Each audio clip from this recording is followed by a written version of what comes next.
Tonight we slip beneath the crescent moon, hanging low over dusty red earth.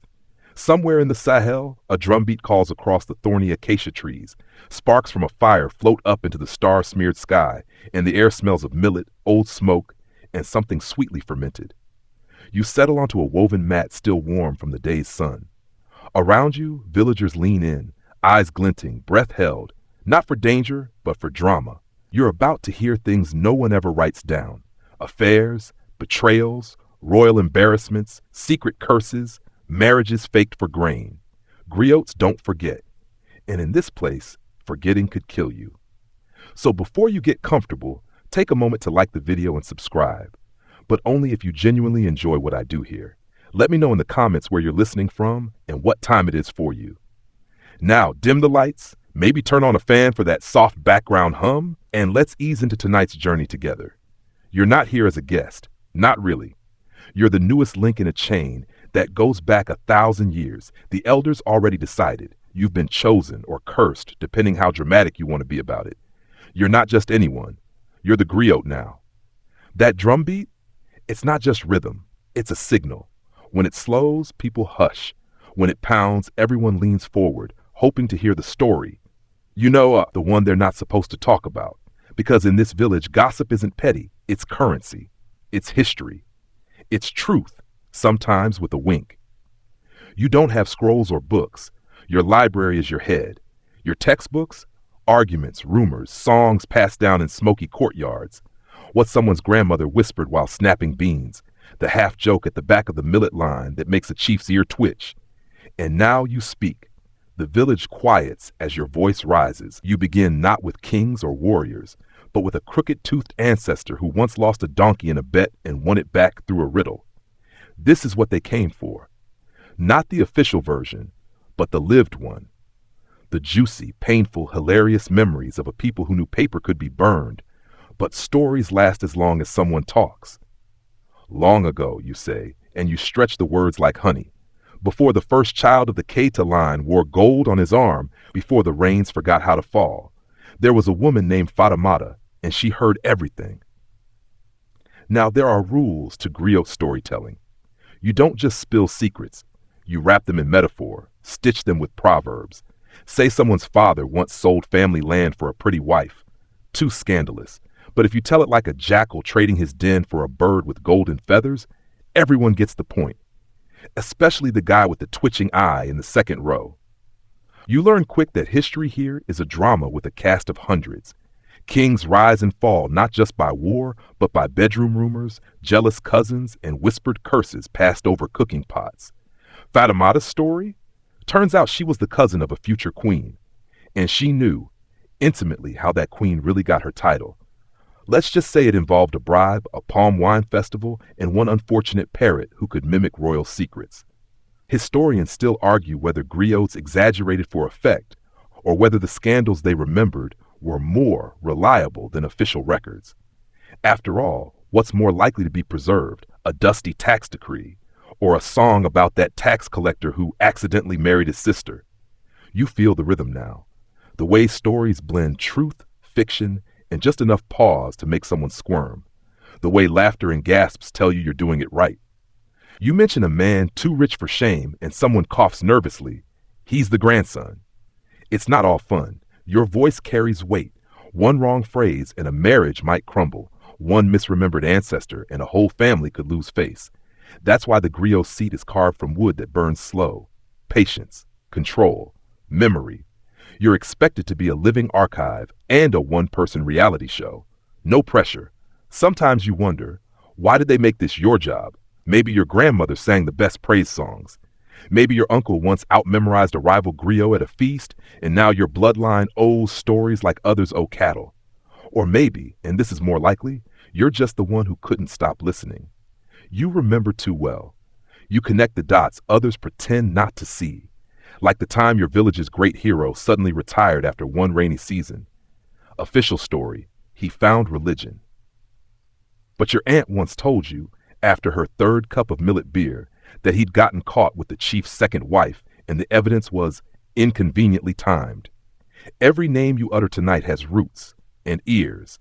Some names feel heavy like thunderclouds, Others like feathers, but none are random. Griots don't forget, and they don't forgive lightly either. You're the quiet revenge of the historical record. You're not above politics. Some stories must wait. Some truths are dangerous, but you tuck them away, storing them like baobab fruit, hard on the outside, sweet once opened. You know one day the right question will be asked, the right moment will come, and the gossip, perfectly preserved, will slip out with a smile. So you speak, and the people listen. Old men nod, young women whisper, children sit wide-eyed, the stars move above, the fire crackles, and your voice carries on. And somewhere, you remember the first time you heard these words. You were a kid too, sitting at someone's feet, giggling at a naughty joke in a song about goats. You didn't understand it then. But now, it's your turn. You are Fatimata now. You are the keeper, the whisperer, the griot. Just don't mess it up, because trust me, they'll remember. The stool they give you is older than it looks. Smoothed by decades of elbows and dusty robes, its legs are etched with symbols you don't fully understand yet. Not just art, codes, warnings, maybe even insults. You sit anyway, because once you accept the seat of the griot, you carry not just the stories, but the weight of their consequences. Tonight, your voice echoes out light and confident, but inside, you're chewing on panic. Because you now carry the burden of memory. Not like remembering where you left your shoes or what day market is. No, this is memory with consequences. Forget a cousin's great-grandfather and someone's honor gets torched. Mix up a marriage line and suddenly two whole families are enemies. There's no index card for that. You learn early that being a griot isn't about having a good memory.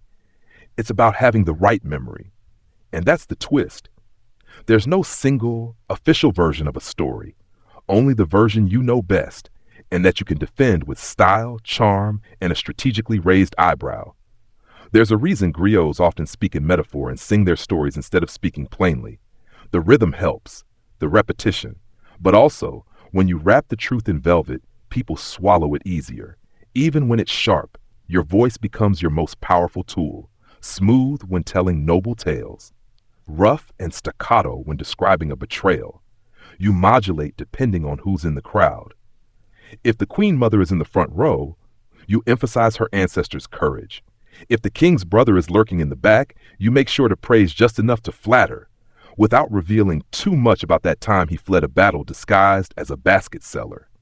Historians still argue whether griots truly memorized everything or whether they improvised details as needed. Honestly, you do both. You learn the anchor points, the names, lineages, key events. Then you weave, adjust, embellish, trim, like braiding hair with your tongue. You don't learn alone. From childhood, you were placed beside elders during ceremonies, funerals, birth celebrations. You listened, you repeated. Sometimes a wrong detail earned you a sharp look or a tap with a stick. But mostly you were corrected in public because memory, like gossip, only grows when it's challenged. And the amount you need to remember? Insane. Dozens of generations, each name nested inside a scandal, a marriage, a stolen goat, or an ill-timed thunderstorm. Some stories come with melodies. Others have signature hand gestures or phrases that must be delivered just so. Miss the inflection, and the story loses its punch or its meaning entirely. There's also the physical toll. Holding all these names and events inside you feels like carrying a heavy drum on your back. You don't get to have an off day. People expect you to speak instantly when called, to perform a lineage under pressure. One mistake, and your audience becomes sharks in still water. But here's the strange thing. The more you do it, the easier it gets. Your mouth begins to anticipate the next name before your brain finishes thinking it. Stories link themselves in your sleep. You start hearing voices, not in a spooky way, but like faint echoes of long-dead aunts reminding you which grandchild married into the Potter's Guild. You develop tricks, too, anchoring certain lines to rhythm, associating each generation with an animal or a local event. For example, you remember that Mariama's uncle fell into the well the same year as the twin droughts, so his name sticks to that story like mud. Or that Fanta's father once fought a crocodile using only a cooking pot. So now, you always recite his part with the clang of your instrument. Oh yes, instruments. You're never really alone when telling stories. There's often a ngoni, a lute-like string instrument that purrs beneath your words. Or a balafon, its wooden keys like the bones of forgotten tales. Sometimes you beat a simple calabash to punctuate the punchlines. You don't just tell history, you score it. And this isn't just a village thing. As a griot, you're invited to weddings, funerals, naming ceremonies, political meetings. Everyone wants you there, not because you're charming, though you are, but because they know you'll remember. You're the receipt printer of the community. You'll bring up someone's heroic deed or their cowardly night flight 10 years later when no one else dares. But here's the darkest part of the job. You don't get to forget. Other people can erase or reinvent their pasts. You? If you drop a name or timeline, the whole system cracks. You can't bury mistakes, not even your own. You have to remember who betrayed whom, even when both people are sitting in front of you, pretending to laugh. You remember the petty, the painful, the petty and painful. Memory as muscle. Memory as shackle. Sometimes it gets heavy. You hear a story too many times and it starts to rot in your mouth. Or you meet someone new and you already know the worst thing their father ever did. You learn to wear a smile like armor. To nod like you didn't hear their grandfather once tried to sell fake charms to a Fulani noblewoman. But you remember. That's why griots often talk in riddles or mask real names in animal tales. It gives you space to speak truth and survive. Like when you say, once there was a lion who forgot to share his meal, and soon his brothers forgot to guard his cave. The lion's in the room. He knows who he is. And still, you love it. Because in those perfect moments, when a child gasps at an old tale, or a stubborn elder nods in reluctant respect, you feel it. The connection. The thread stretching from your mouth to the bones of ancestors buried under baobab trees. You are their voice, their memory, their griot. You're starting to see it now. The difference between stories and gossip. One is about heroes and lineage. The other, it's about the stuff that actually happened. You quickly learn that knowing the grand history is important, sure, but knowing who stole whose yam, who showed up drunk to a naming ceremony, who got caught sneaking off with the blacksmith's apprentice, that knowledge is priceless. Because here in your world, gossip isn't just spicy, it's strategic. You walk through the village and people greet you with wide smiles and squinted eyes because everyone knows you know too much. And you do. It's not just idle chatter. Every whispered scandal contains clues about alliances, rivalries, loyalty, and danger. Gossip is the griot's early warning system. Someone's been seen visiting a family they haven't spoken to in years. That could mean a marriage is brewing or a betrayal. A cousin stops showing up to ceremonies. Maybe she's sick. Or maybe she's shacking up with a traitor from the wrong side of the river. That one old man is suddenly generous with his beer. Someone's trying to earn favor before asking for something. You file it all away. It's messy, but it matters, because one misstep could spark a blood feud. Griots don't just entertain, they protect. And to protect people, you have to know exactly what kind of trouble they're likely to walk into. You're reminded of the story of Binta and the goats. Binta was a beautiful woman from a powerful family, and one day, her prize goat went missing. She accused her neighbor. Her neighbor accused another neighbor. Tensions rose like millet dough in the sun. People nearly came to blows. You knew what really happened. A cousin visiting from another village had taken the goat as a gift for a secret wedding proposal. But how do you reveal that without ruining his chances or shaming Binta? You do what griots do best. Tell a version that tells just enough of the truth. You craft a tale about a trickster fox and a forgetful hen. Everyone laughs. The cousin returns the goat with an apology inspired by the story. Peace is restored. No one's dignity is lost. That's griot power. Historians still debate how griots handled accuracy versus diplomacy. Some say they were faithful historians. Others argue they were glorified spin doctors. The truth probably sits somewhere in the middle, right next to that one awkward uncle whose story always gets skipped at family gatherings. One time, you overhear two women speaking behind the grinding stone. They're muttering about how the chief's youngest daughter has suddenly become more radiant. That's not a compliment. That's code for she's probably pregnant. No husband. No ceremony. Big problem. Now, you don't run and report it. You're not a snitch. You're a collector. You wait. You listen. You weave it into context. Who's she been seen with? Who looks nervous when her name is mentioned? Slowly, the threads connect, and when the time comes, when the family calls you to sing her lineage at a public feast, you choose your words with surgical precision. Just enough of a hint that the elders will raise an eyebrow, but not enough that she's shamed beyond repair.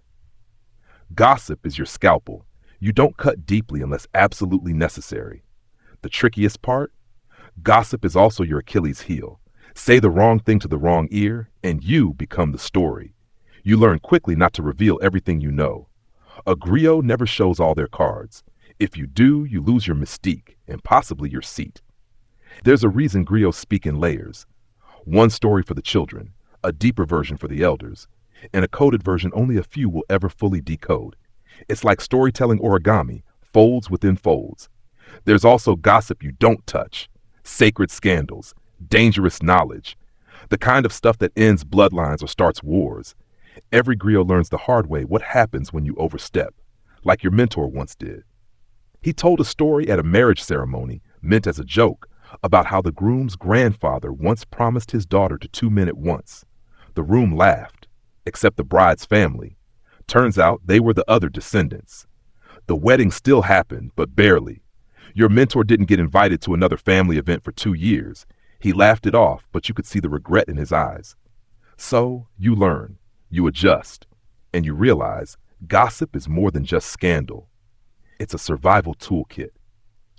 In the desert, knowing where the water is matters. In the village, knowing who secretly hates whom can save your skin. It's why your stories are always rich with side characters. The innocent pot seller who's always nearby when drama erupts. The wandering trader who just so happens to arrive the same week a valuable cow goes missing. The mysterious stranger who knows a little too much about local politics. And the best part? No one ever fully knows if you're joking. That's your power. You walk the tightrope of truth and legend with a smirk and a twinkle in your eye. There's even gossip about griots. They say you can make a man famous or infamous with a single line, that you know the real story behind every shrine and every scandal, that some griots are born with black tongues that taste lies, or that griots whisper secrets into the ears of drums at night and bury the rest under baobab trees. Totally ridiculous, of course. Probably. But you don't correct them. Let them wonder. Because in a world where words carry weight, the griot is both the scale and the sword. And you never forget. You wake up to drumming in the distance, not the kind that calls people to dance, but the kind that says someone important just died. And just like that, your day shifts. Because when someone dies, especially someone with a name that carries weight, your role as a griot goes into overdrive. You're not just a storyteller now, you're a funeral architect, a memory sculptor, a reputation bodyguard. You don't grieve like everyone else. While they wail, you speak. While they tremble, you remember. Your job is to preserve the best parts of them, and sometimes to discreetly forget the worst. That's the unspoken contract between the dead and the griot. You carry them forward, as long as they leave you something worth carrying. Today, it's a former chief's brother, a complicated man. Brave in battle, yes, but also stubborn as a sun-baked tortoise. He once started a 3-week feud over a spilled calabash of milk. But he also built the grain store that saved 3 villages during the lean season. So now, as the drums throb and the people gather, you prepare your version. You'll call him generous before you call him quarrelsome. You'll mention his stubbornness as unyielding loyalty to principle. You'll weave his failures into the backdrop of bigger victories. And you'll do it all with the calm authority of someone who seems to have been born remembering. But here's the tricky part. You're not just reciting a eulogy. You're reshaping a legacy. And everyone's watching, especially the family. They want to hear the highlights, not the bloopers. So you do what griots have always done. You craft the obituary as a mosaic, not a mirror. Historians still argue whether griots preserve truth or protected power at funerals. You've seen both. Sometimes the truth is too painful. Other times it's the only thing holding the family together. You take your place under the shade tree. People quiet as you begin to speak. You tell of his childhood, how he once walked 5 miles barefoot just to return a lost goat. The crowd chuckles. That story's real, but you omit that the goat actually belonged to a girl he was trying to impress. Then you recount his years as an advisor, his loyalty to his brother, the chief. You speak of the famine year, how he gave up his own millet ration so others could eat. That one is mostly true, though gave up is a generous way to describe the fact that he dropped the sack in the river. But you don't lie. You shape, you curate. Like editing a long movie, you keep the good scenes, blur the awkward transitions, and skip the parts with bad lighting. And that's the griot's magic. People hear what they need to hear. For closure, for pride, for future retellings. Funerals are also a testing ground for your memory. Family members from distant villages show up, expecting to hear their branch acknowledged. If you forget a cousin, someone's going to mutter about it for a decade. One uncle may refuse to share his cola nuts with you for years. You remember once watching your mentor rattle off 32 names without pausing for breath, each one linked with a small anecdote: who they married, how they danced, what they once gave to the village during hard times. It wasn't just history, it was identity. And if you do it well, if your rhythm is smooth, your transition seamless, your tone respectful but not stiff, then the family will smile through tears. The women will ululate, the men will nod, and afterwards someone will press a small pouch into your hand. Not a bribe, more like a thank you note written in gold dust. But not every funeral is so cooperative. You remember the burial of a merchant who, to put it lightly, had many wives and few debts he ever paid. Half the village came to celebrate, the other half came to confirm he was truly gone. You had to tread carefully. You spoke of his generosity, of course. You said nothing of how generous he was with his promises. You told a parable about a tree that bore many fruits, some sweet, some bitter, but all useful in time. Everyone got the message. No one threw stones. Victory. And let's not forget the other reason griots are essential at funerals. Inheritance. Land, cattle, titles, they all follow lineage. If there's any confusion about who gets what, guess who they call? That's right, you. You pull from the archive in your head. Who married whom? Which child came from which wife? Who was adopted? Who was quietly passed off as a cousin, but really, well, you know. And you tread that line between truth and tact. One time, 2 sons claimed the same cattle herd. Both were sons of the deceased, but one was born of a secret union never officially acknowledged. You didn't accuse. You told a story of a bird who lays eggs in a stranger's nest, and how those chicks must be brave to find their song. That story carried more truth than any court document. Even the way you say a name matters. A full name with all its praise titles, that means honor.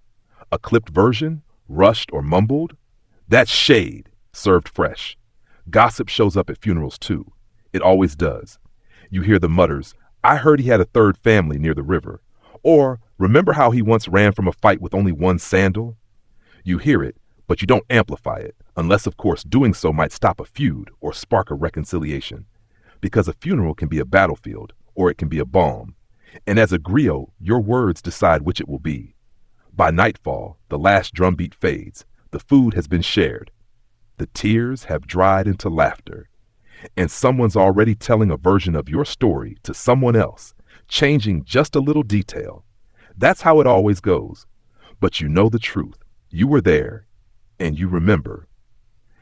Your bones ache from sitting cross-legged all afternoon. Your throat's dry from chanting lineages in the sun. And your brain, well, your brain is a tangled net of names, dates, family trees, and the occasional scandalous detail about someone's suspiciously light-skinned cousin. But there's no rest for a griot, especially not when it's festival season. Tonight, there's a feast. That means stories. That means you. The villagers are already gathering under the wide canopy of stars. Drums thrum like distant thunder. Women swirl past and rappers dyed with indigo and fire. Smoke from roasting goat meat curls through the air. Children chase each other around your stool, giggling, occasionally tripping on your robes. You flick a peanut at one of them and pretend not to smile. And then someone says it. Tell us the story of when the great hunter became a hyena. You exhale slowly. Because that story, it's not just a folktale. It's a puzzle box. And inside it, folded deep, is a nugget of raw gossip. The kind that still echoes in the bones of the people sitting here. It's a parable about pride, of course, but also about a certain ancestor whose ambition nearly tore apart a royal line. You launch in. Your voice lowers, your cadence slows. You describe the hunter, tall and sharp-eyed. You talk about how he wandered into the forbidden hills, how he boasted that no creature could outwit him. You describe the hyena not as an animal, but as a metaphor. Greedy, laughing, always hungry. People laugh because hyenas always get the comic relief role, but you're watching their faces, because everyone here knows the story isn't just about a hyena. It's about the time two brothers both wanted the same chiefdom, and how one of them disappeared on a hunting trip. Historians still argue whether these animal tales were coded biographies or pure invention. You know the truth. They're both, because griots don't just say the thing, they suggest it. You smuggle meaning in with the metaphors.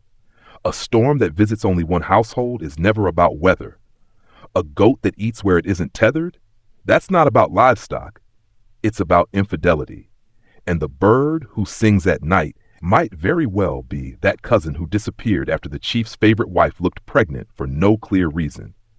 So tonight, you tell the hunter's story with just the right pauses, just enough glances towards certain elders sitting close to the fire. And when you describe the final scene, when the hunter is tricked, transformed into a beast, and banished to the hills, you leave the moral hanging in the air like mist. The crowd sits in delicious silence for a moment. Then someone claps, a ripple of laughter. Someone murmurs, "He knows." And just like that, you've done it, delivered gossip that stings but doesn't scar. That's the beauty of metaphor. You can serve someone their own scandal, wrapped in velvet, and they'll thank you for the lesson. But not all stories are that simple. There's the tale of the drummer who vanished during a war, only to return years later, richer, stronger, but with a new name and no memory of the past. Some swear it's just a fable. Others whisper that it's about a real man who betrayed his warriors to save himself. No one knows for sure. But when you tell it, you keep the ambiguity. You let people decide what to believe. That's your job. Not to force meaning, but to offer layers. And here's the kicker. You don't always get it right. There was that one time you told the story of the basket that cried blood, a warning about greed and broken oaths. You thought you were being subtle. Turns out the chief's nephew had just been accused of stealing marriage gifts. You didn't know. Oops. The room had gone silent. Someone coughed pointedly. You had to pivot fast, spinning the tale into one about forgiveness. It worked, barely, but you didn't sleep easy that night. You learned something vital. Gossip travels faster than your stories ever will, and sometimes it loops back before your words even land. That's why griots often repeat themselves, but never the same way. Every telling is a rehearsal, an update, a remix. You might tell the same story 3 times in a week, but each time with a different emphasis, a new detail, a changed rhythm. Like jazz, if jazz wore sandals and carried a cowtail fly whisk, your stories evolve because the people evolve. The gossip shifts. What was scandal last year might be comedy this year or tragedy next, and so you keep adjusting. Tonight, after the feast, someone pulls you aside. A mother, her voice low, her eyes worried. She says her daughter is about to be married into a family with a complicated past. She wants to know discreetly what the griots remember. You smile gently. Of course you remember. You remember everything. The time that family was caught hoarding rainwater, the uncle who nearly cursed an entire harvest, the niece who ran off with a Fulani herder and came back with twins and no explanation. But what do you say? You tell a story, a quick one, about 2 snakes sharing a burrow, how one bit the other's tail, and they both had to learn to sleep with one eye open. The mother nods. That's enough. She gets it. And later she'll pass that story to her daughter. Maybe not as a warning, but as a reminder. Listen closely, especially when a griot's words seem like they're not about you, because sometimes they are. You wake to the sound of rain, a soft drum beat on the thatch roof, and for once, no one is knocking on your door before sunrise asking for a birth record or a battle date. That's rare. So you sit up slowly, letting the cool air settle on your skin. A griot's life may revolve around words, but silence has its own music. Still, your mind doesn't rest. It churns through the old stories, turning over the ones that don't quite sit right. Not the funny ones, not the ones with goats and riddles, the other ones. The stories you've been told never to tell. You know which ones they are. The forbidden memories. The scandals so raw they never made it into the oral histories, not officially. The tales whispered in back huts when the fire is low and the little ones are asleep. The gossip too true to share. Every village has them, unspoken things, a revered ancestor who may have stolen the land on which the village now stands. A chief who might have arranged an opponent's accidental drowning, the sacred grove that might actually have been someone's hiding place after a failed uprising. Historians still argue whether griots were ever truly neutral, or if they acted more like gatekeepers for the powerful.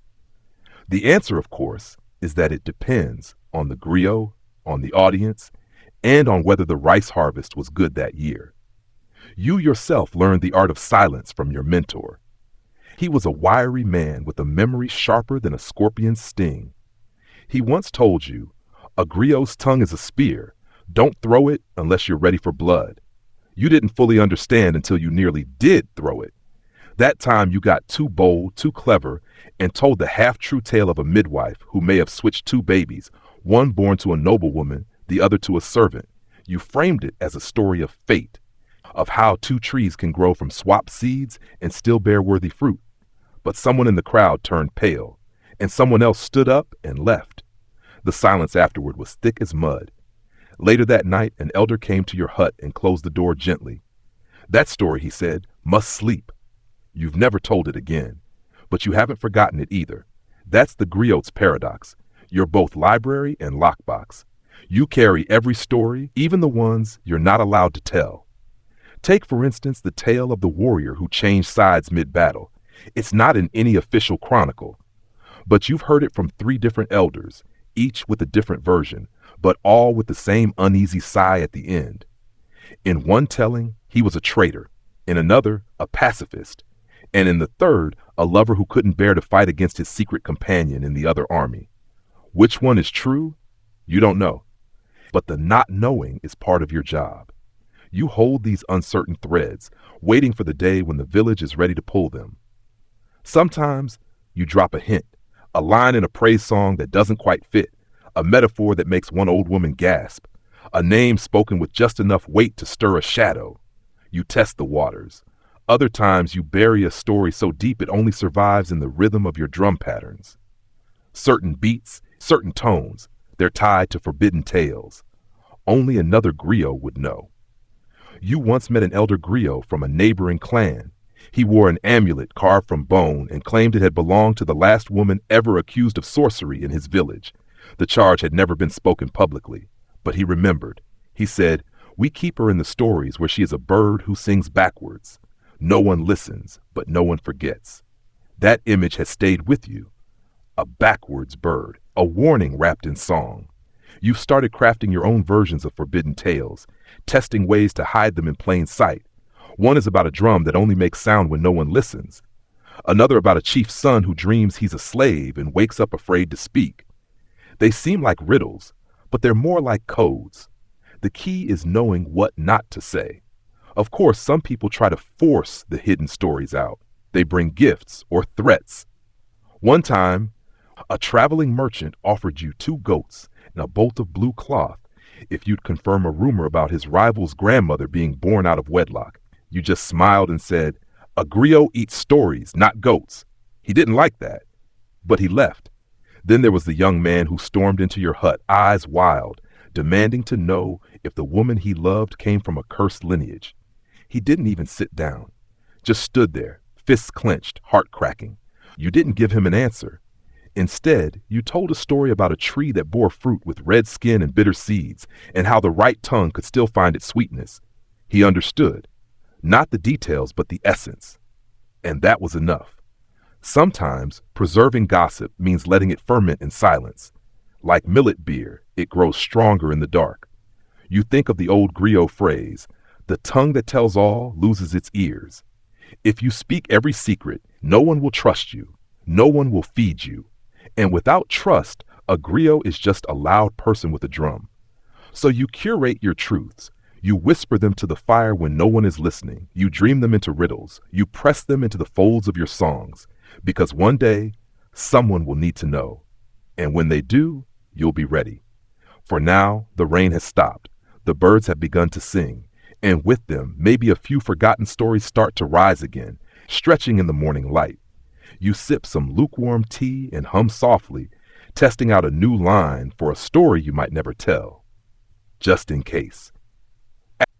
You head out before the heat rises, sandals slapping the dew-wet earth.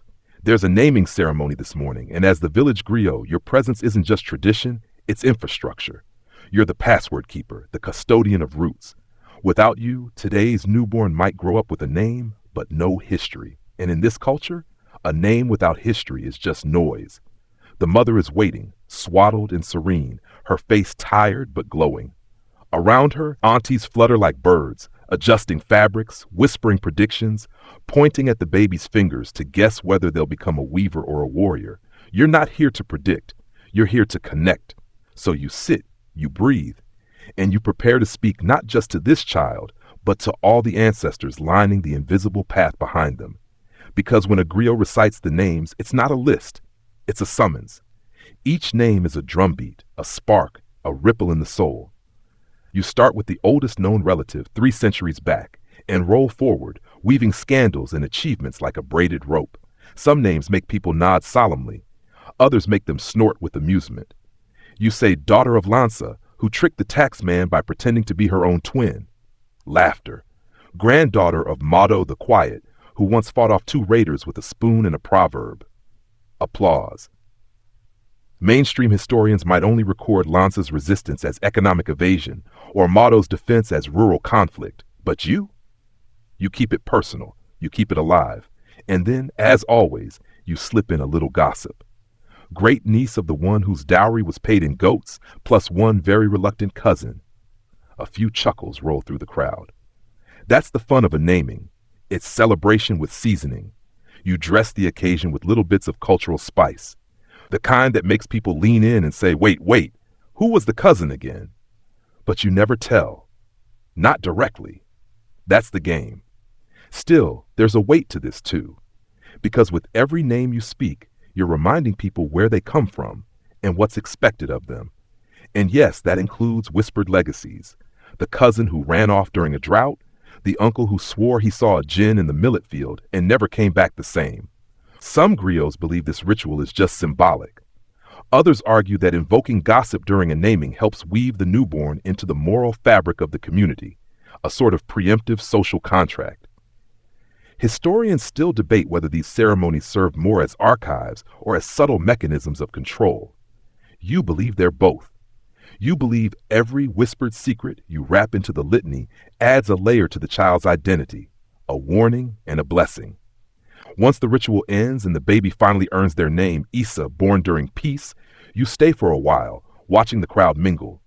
Someone slips you a calabash of palm wine and murmurs, "Good line about the cousin." You shrug modestly, but inside you're smug.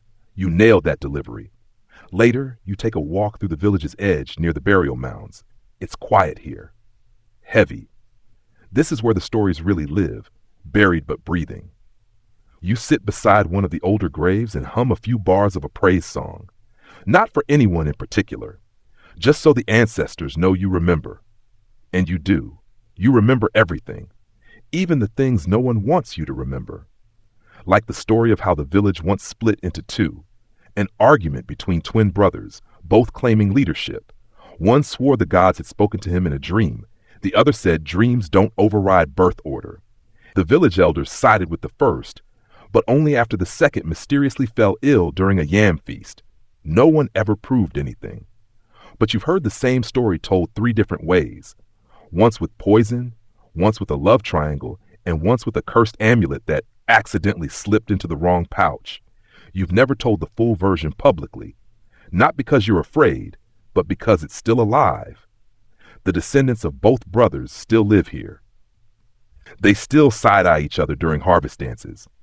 The split may be mended, but the seam is visible to anyone who knows where to look. And you always look. That's why people sometimes avoid your gaze. You're the mirror they didn't ask for. You know who cheated whom out of that marriage. You know which elder once tried to fake a divination result to get a better plot of land. You even know, though you wish you didn't, who buried a family talisman in someone else's granary to bring on a bad season. These aren't just stories. They're warnings encoded into the bloodstream of your community. It's why the children listen, even when they pretend not to. Why they memorize every twist and riddle, even while picking their noses. They feel the weight in your words. They sense the currents beneath your laughter. And when they're older, they'll ask you again, what did you mean when you said the pot boiled before the fire was lit? And maybe if the time is right, you'll tell them. Or maybe you won't. You walk back slowly, the village behind you humming with life. Smoke curls from cooking fires. Someone is pounding millet, the rhythm echoing your heartbeat. A child is named, a story is added to the pile, and you, well, you tuck that cousin's name a little deeper into your memory, just in case Issa ever asks. And one day, he will. You're sprawled under the baobab tree, letting the shade settle like a lazy blanket. Your fingers absent-mindedly trace patterns in the dirt, swirls, arrows, then a crude version of a cow that ends up looking more like a loaf of bread with legs. You're not a painter, but your memory is your canvas, and today you're prepping for a duel. Not the sword and shield kind. Worse, a memory duel. Another griot is visiting from the north. His reputation is heavy with gold-threaded turbans and complicated metaphors. People say he once recited 4 generations of a chief's family tree backward while playing the kora. So naturally, everyone's buzzing. Are you going to challenge him? They ask. Is he better than you? You pretend not to care. You say things like, the moon doesn't race the stars, but inside your pride is pacing like a lion. The duel, when it comes, is classic griot theater. No yelling, no blood. Just 2 humans standing in a dusty circle, out memorizing each other with names, dates, insults, and finely aged gossip. The crowd settles, eager for drama. You open with a historical fact. Safe territory. In the time of Mansa Musa's pilgrimage, gold flowed like water and salt cost more than a cow. A few heads nod. Then you pivot to something juicier. And in the village of Kotiro, a certain wife accidentally fed her husband's inheritance papers to the goats. Ooh, laughter. People love when you start there. The challenger nods, smirks, and counters with an equally scandalous tidbit. Yet in Kabbalah, a chief's son once shaved his head to avoid an arranged marriage, claiming a bald man has no dowry value. Gasps. Respectful chuckles. It's on. The game intensifies. You volley tales like tennis balls, a woman who tricked her brother into raising her child, a healer who faked possession to avoid taxes, an entire village that once staged a fake eclipse to keep invaders away. You both embellish with gestures and rhythm. Each story is laced with details. The name of the goat, the color of the dress, the sound of the drum that day. Every anecdote serves a double purpose, to show off your memory and to reveal your finesse at choosing just how much to tell. It's not just remembering, it's navigating memory with flair and discretion. Historians still argue whether these griot duels were mostly performance art or actual tests of historical legitimacy. Some say they helped maintain communal records in cultures where nothing was written down. Others believe they were pure ego showcases, like rap battles with ancient family trees instead of diss tracks. Both ideas are probably true, but as you parry and jab with your rival, you realize it's also about trust. The crowd isn't just rating your memory.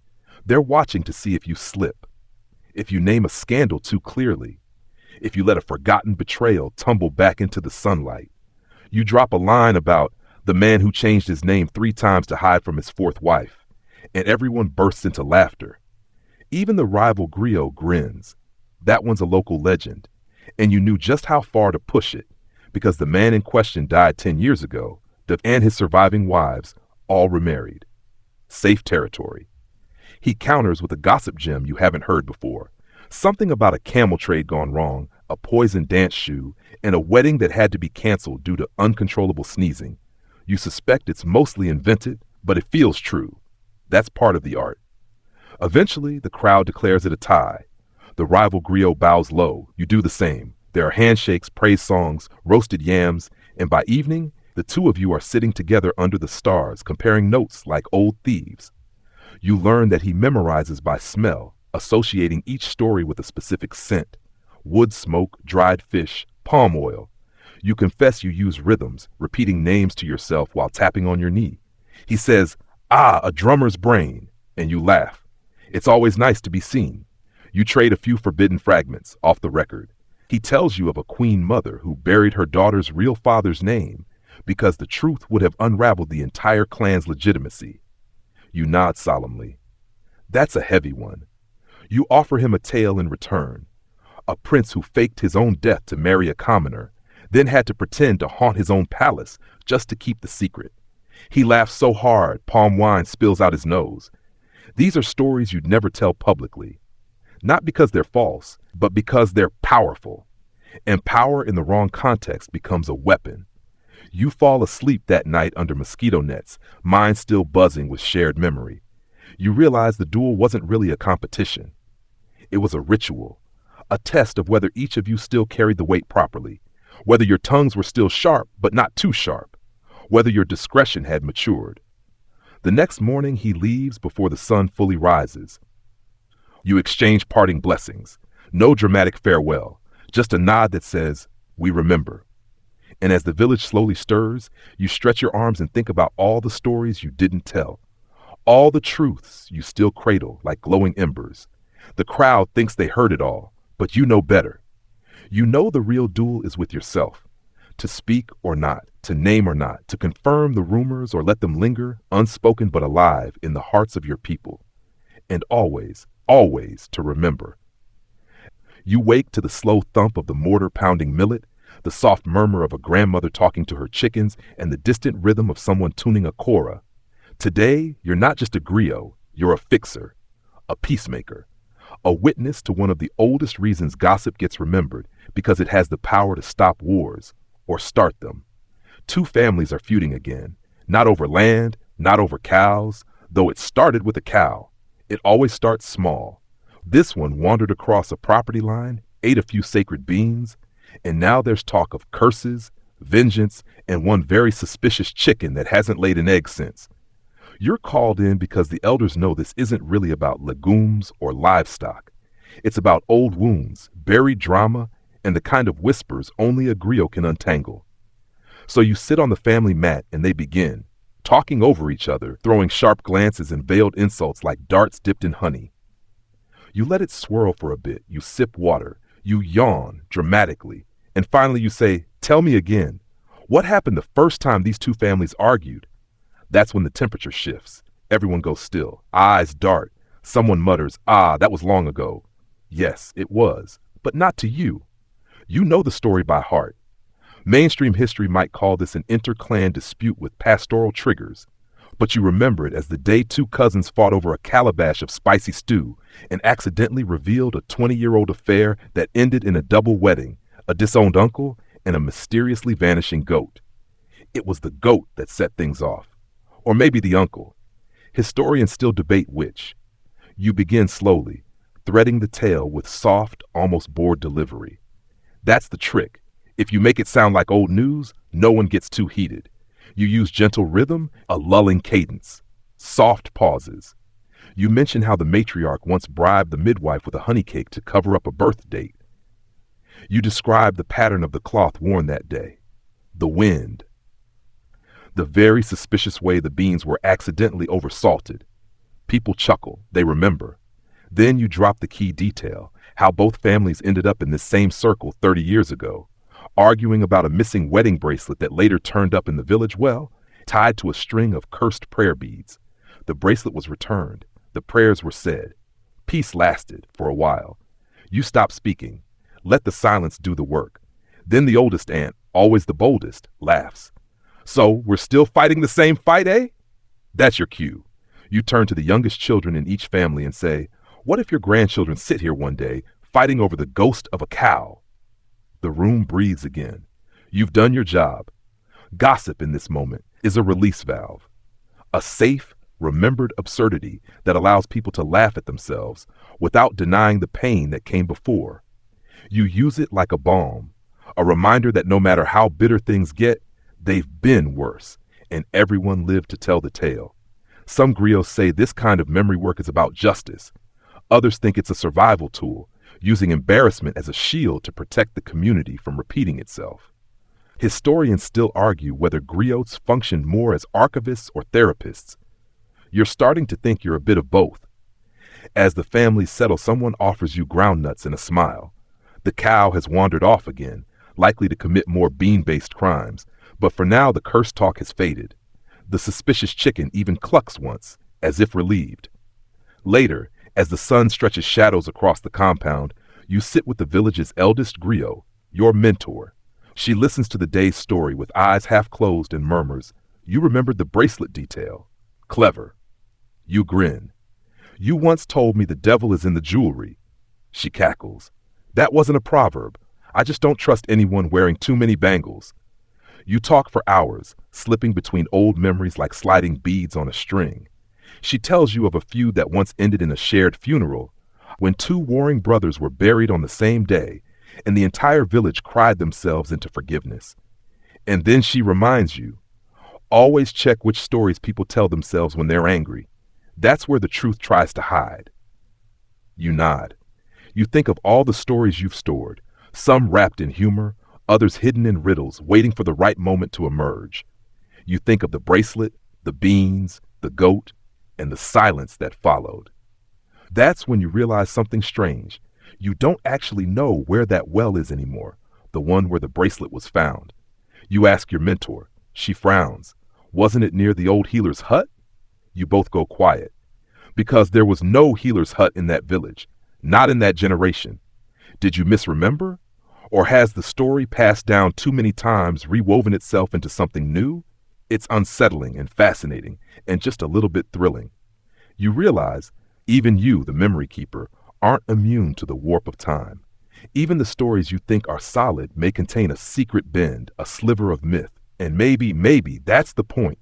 Because gossip, like memory, isn't static. It's alive. It shapeshifts. And if you hold it too tightly, it wriggles away. So you loosen your grip just slightly. Let the bracelet sparkle in the dark water of your mind, and promise yourself this: you'll keep telling the stories, but you'll also keep questioning them, because sometimes the funniest gossip hides the deepest truth. The rain starts just after sunset, slow at first, then heavy enough to drown the sound of the fire crackling in your courtyard. You sit under your overhang, chewing roasted cassava and staring out at the silver rivulets crawling across the red earth. The world smells like wet dust, old wood, and something deeper, like secrets being rinsed loose from the soil. You're thinking about ghosts, not the spooky kind exactly, though those have their place. You're thinking about the ghosts that live in stories, especially the ones you're not supposed to tell. See, every griot knows there's a difference between gossip and forbidden memory. One makes people laugh. The other makes them lean in with narrowed eyes and say, "You didn't hear that from me." You've heard plenty of both. But tonight, one particular ghost won't leave you alone. Her name was Amara. She wasn't famous, not exactly. No songs were written in her name, but her story survived in pieces, in half whispers, in sudden silences at weddings, in the way her old house still gets swept, even though no one lives there. According to the scraps you've gathered, she was beautiful. Not just pretty, interesting. The kind of beauty that makes older women shake their heads and mutter about trouble. She had a laugh like a broken drum and a walk like she didn't care who was watching, which of course meant everyone was. The real story begins with a merchant. Some say he was from Gao, others say Timbuktu. Historians still argue whether he even existed or if he was a stand-in for every man who couldn't handle a woman smarter than him. He and Amara met at market. He promised camels, riches, and gold dust letters. She believed him, or pretended to, and then he vanished. No letters, no camels, no gold, just silence.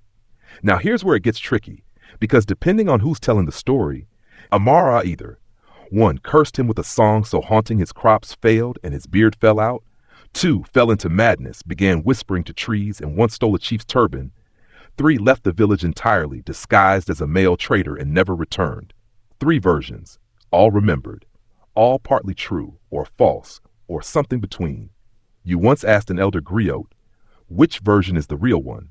He snorted, depends who's listening. That's when you understood. Griots don't just remember, they curate. You shape the past depending on what the present needs. Too much truth and people panic. Too little and they forget entirely. So you walk the line, balancing facts on one shoulder, folklore on the other, trying not to tip too far either way. But Amara, she lingers. You once made the mistake of mentioning her name during a praise song. just slipped it in as a compliment, comparing a bride's laughter to Amara's evening joy. The groom's mother stood up, walked out, didn't return. That night, your mentor pulled you aside. "Don't use her like that," she said softly. "Amara's story belongs to those who remember the cost." You didn't fully understand then. Now you do. Amara's story is gossip wrapped in grief, and that kind of memory lives deep beneath the funny tales and clever riddles. It's the kind that changes a person, that makes your mouth dry when you speak it, that makes a village fall silent. Still, people need those stories too. The ones about sorrow, exile, injustice. Not because they're entertaining, but because they hold warnings, patterns, caution signs written in metaphor. Some griots tell them anyway, late at night, in code. You hear one like that now as the rain eases into mist. A younger griot nearby is testing his voice, practicing a tale about a woman who rode lightning and a man with silver lies. It's Amara's story, rewritten again, cloaked in poetry. Hidden in symbols, safe, maybe. You remember something else your mentor once said? Some stories wear masks not to deceive, but to survive. And that, perhaps, is the heart of griot work. Not just memory. Protection. You hold dangerous truths, not in cages, but in costumes, disguised just enough to slip past fear, to become teachable. Historians still debate whether griots ever deliberately altered the truth or whether they were simply reflecting their audience's comfort zone. But from where you sit, drenched in the scent of storm and old regrets, you know the answer. Of course you change the story. You have to. Memory isn't a tomb. It's a seed. And seeds don't grow in concrete. So you let Amara's story grow, slowly, through other mouths, other names. You'll speak her again someday, perhaps during a lull in a celebration or when a clever girl asks too many questions. But not tonight. Tonight, you just listen. Let the storm pass. Let the ghosts wander. You think of all the things you carry that no one applauds you for. The withheld names, the truths disguised as jokes, the silences you've respected. And somewhere out in the wet dark, a drum echoes, one long note, like a heartbeat. You hum to yourself. The song isn't about Amara, but somehow she's in it anyway. The smell of charcoal and shea butter clings to your clothes as you make your way through the early morning market. You're not here to shop. Not really. You're here to listen. A griot without ears is just a drum without skin. And the market? It's your favorite classroom. You drift past the cloth stalls first. The women are loudest here, not with their sales pitches. That's predictable noise, but in the laughter that spikes between transactions. Today, they're cackling over something that happened at last week's naming ceremony. Apparently, the midwife tripped over a chicken mid-blessing, and the baby started crying only when the chicken flapped onto the father's head. It's now officially a good omen. Poor bird. You store the whole event, sound effects and all. Could be useful. Maybe during a lull in a praise song. Maybe as a light icebreaker before retelling a tougher tale. Every bit matters, because this is how you sharpen your craft. Not in palaces, not in rehearsals, but here, where the spices are pungent, the gossip is loud, and the tomatoes are never quite ripe enough. Across the street, a group of boys plays a clapping game with lyrics that make no sense until you listen twice. It's an old jingle about a cheating hunter and a talking gazelle, but one of the boys adds a verse that clearly references a local elder's missing third wife. The other kids howl. Now you're impressed. Memory is alive. Even children remix it. Gossip, in the hands of a playful mind, becomes a riddle with sharp teeth. You turn the corner and find the blacksmiths.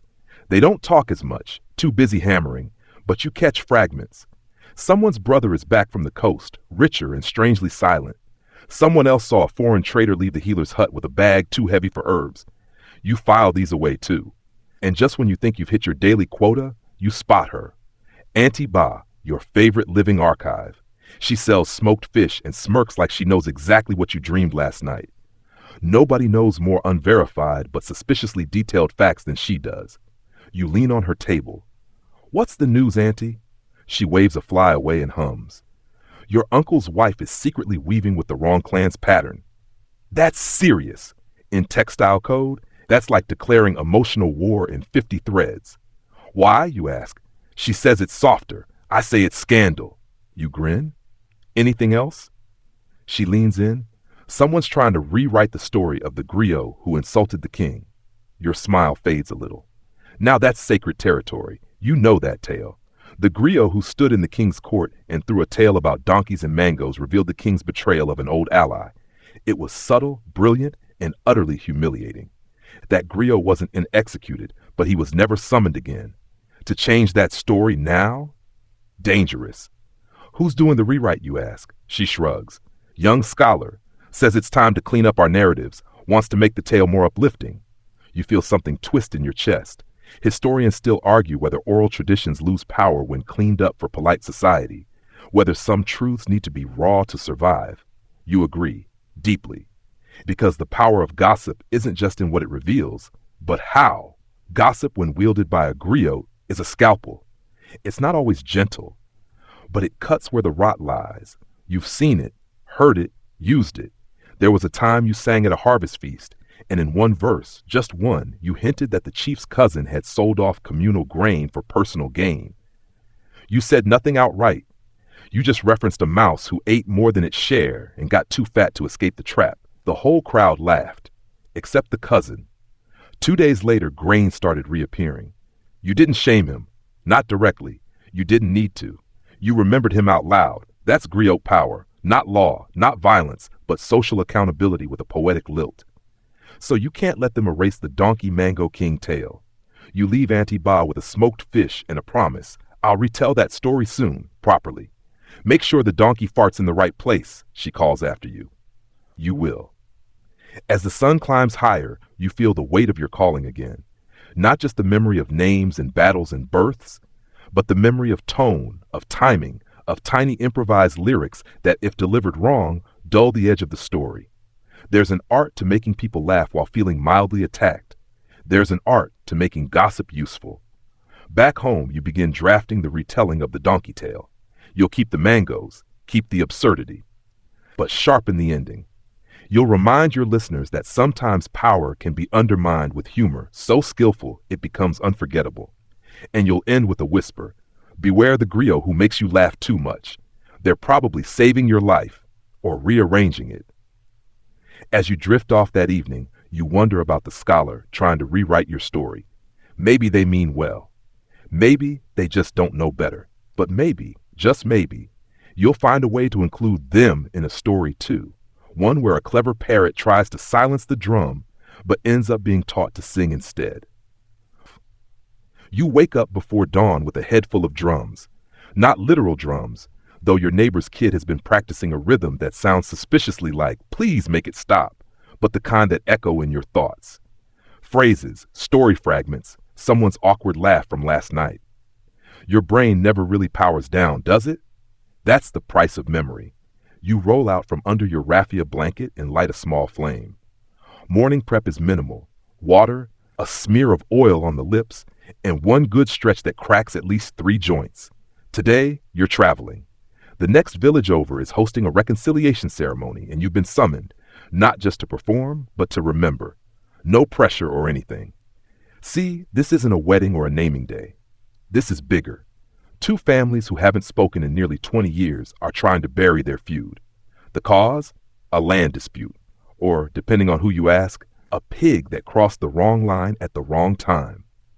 Gossip says someone cursed someone else's cassava plot, and it escalated from there. Historians still argue whether the original cause of long feuds even matters, or if the memory of being wronged eventually outgrows the actual wrong. You sling your bag over your shoulder, packed with your kora, a few dried snacks, and the mental playlist of every story you've ever told in that region. Griot tip, always know who's related to whom before you open your mouth. On the walk, you practice lines under your breath. You'll need a tale that's neutral, clever, and sticky. One that reminds everyone how foolish grudges are without making anyone feel personally attacked. You're thinking of the hyena and the tortoise, the one where both get trapped in the same pit and have to team up, even though the tortoise once stole the hyena's mate. Classic awkward friendship redemption arc. You arrive to tension so thick it could be sculpted. The families sit on opposite sides of the square, arms crossed, jaws tight. You spot a few community elders, sitting in between like nervous referees. And there you are, walking into this emotional minefield, armed with nothing but rhythm, rhyme, and T-level shade. Perfect. They hand you a calabash of cool water and motion you to the center. You sit, you tune the kora. You let the string hum hang just long enough to catch everyone's attention. And then you start slow, not with a parable yet, just names. You call out grandfathers and matriarchs, farmers and warriors, long-dead children and unforgettable aunts. You let memory cast its net, wide and shimmering, both sides nod, a few missed up. This is how you thaw a cold crowd, make them remember when they were one. Then comes the story. You go with the tortoise hyena pit one, but you twist it. In this version, it was the tortoise who lured the hyena to the trap with sweet fruit. In this version, the hyena tries to climb out alone, fails, and only gets free when he finally swallows his pride. They laugh at the ending, reluctantly, but they laugh. Even the guy who swore he'd never smile again since the land was stolen. Progress. You follow up with a song about rainstorms passing. Harmless enough, but you layer in metaphors about broken fences mending themselves, roots sharing water underground, all that good poetic goo. It works. Slowly the crowd relaxes, the elders speak. Apologies flow like uneven molasses, but flow they do. By sunset, someone's roasted a goat. You're invited to eat. While chewing, you overhear one cousin grumble, "We still don't trust them." Another whispers, "But we can laugh again." And that's enough. You did your job. On the walk back, you think about how often you're called in as the human reset button. Not judge, not priest, just storyteller. You don't force peace. You make it possible. Gossip helps. Because when people laugh at a tortoise stealing someone's lover, they also think, wait, didn't that actually happen to Uncle Baco? And maybe if even a hyena can forgive. Griots traffic in disguise. That's the trick. Say what must be said, but wrap it in talking animals, enchanted fruits, or dancing trees. You'd be amazed how much easier painful truth is to digest when it comes with a punchline. You pass a mango tree on the way home, and you chuckle. A long time ago, you told a story about a mango that chose its own ripening schedule. It was a metaphor for puberty. One boy laughed so hard he cried. His father cried too, probably for different reasons. You've never forgotten that moment. Because stories are like food. Some nourish, some sting, some linger in the teeth for days. And some are only served during reconciliation ceremonies, when the air tastes like old grudges and roasted goat. You step back into your village just as the stars blink into place. You're tired, but satisfied. You change nothing, and maybe everything. Later, before bed, you pluck one note on your kora. Just one. Then you say it out loud. The tortoise and the hyena are at peace. You're not sure who you're saying it to. Yourself, the stars, or the ghosts who keep score. Either way, it's true. For now. You wake to the smell of millet porridge and the faint sound of someone sweeping the compound. The coals are still warm, and outside, the early sun curls like smoke through the thatched rooftops. But before your first sip, you already know something's happened. Word travels faster than arrows, especially when it wears gossip's disguise. Auntie Ba's niece is already at your door, breathless, dramatic, blessedly loud. You haven't heard? A griot in Coney was challenged. Your spoon freezes midair. Challenged. That word carries weight. In griot circles, it's a red alert, a formal memory duel. Two oral historians locked in battle, trading verses, proving who knows the truth better. It's part rap battle, part court trial, and part therapy session with weapons. She adds, "They say he forgot a name." A name! You blink. A public forgetting is basically professional death. Names, after all, are the spine of every story. A king is just a man if you leave out his lineage. A hero is just a rumor without the right names to anchor their legend. To forget a name is to lose a thread in the tapestry, and everyone sees the whole. You head out. The village is buzzing. Not about crops, not about the rain that didn't fall again last night. Just this. The griot from Coney is old, respected, but apparently he missed the third wife in the line of a long-dead noble, and someone bold called him on it. Publicly, in front of a gathering.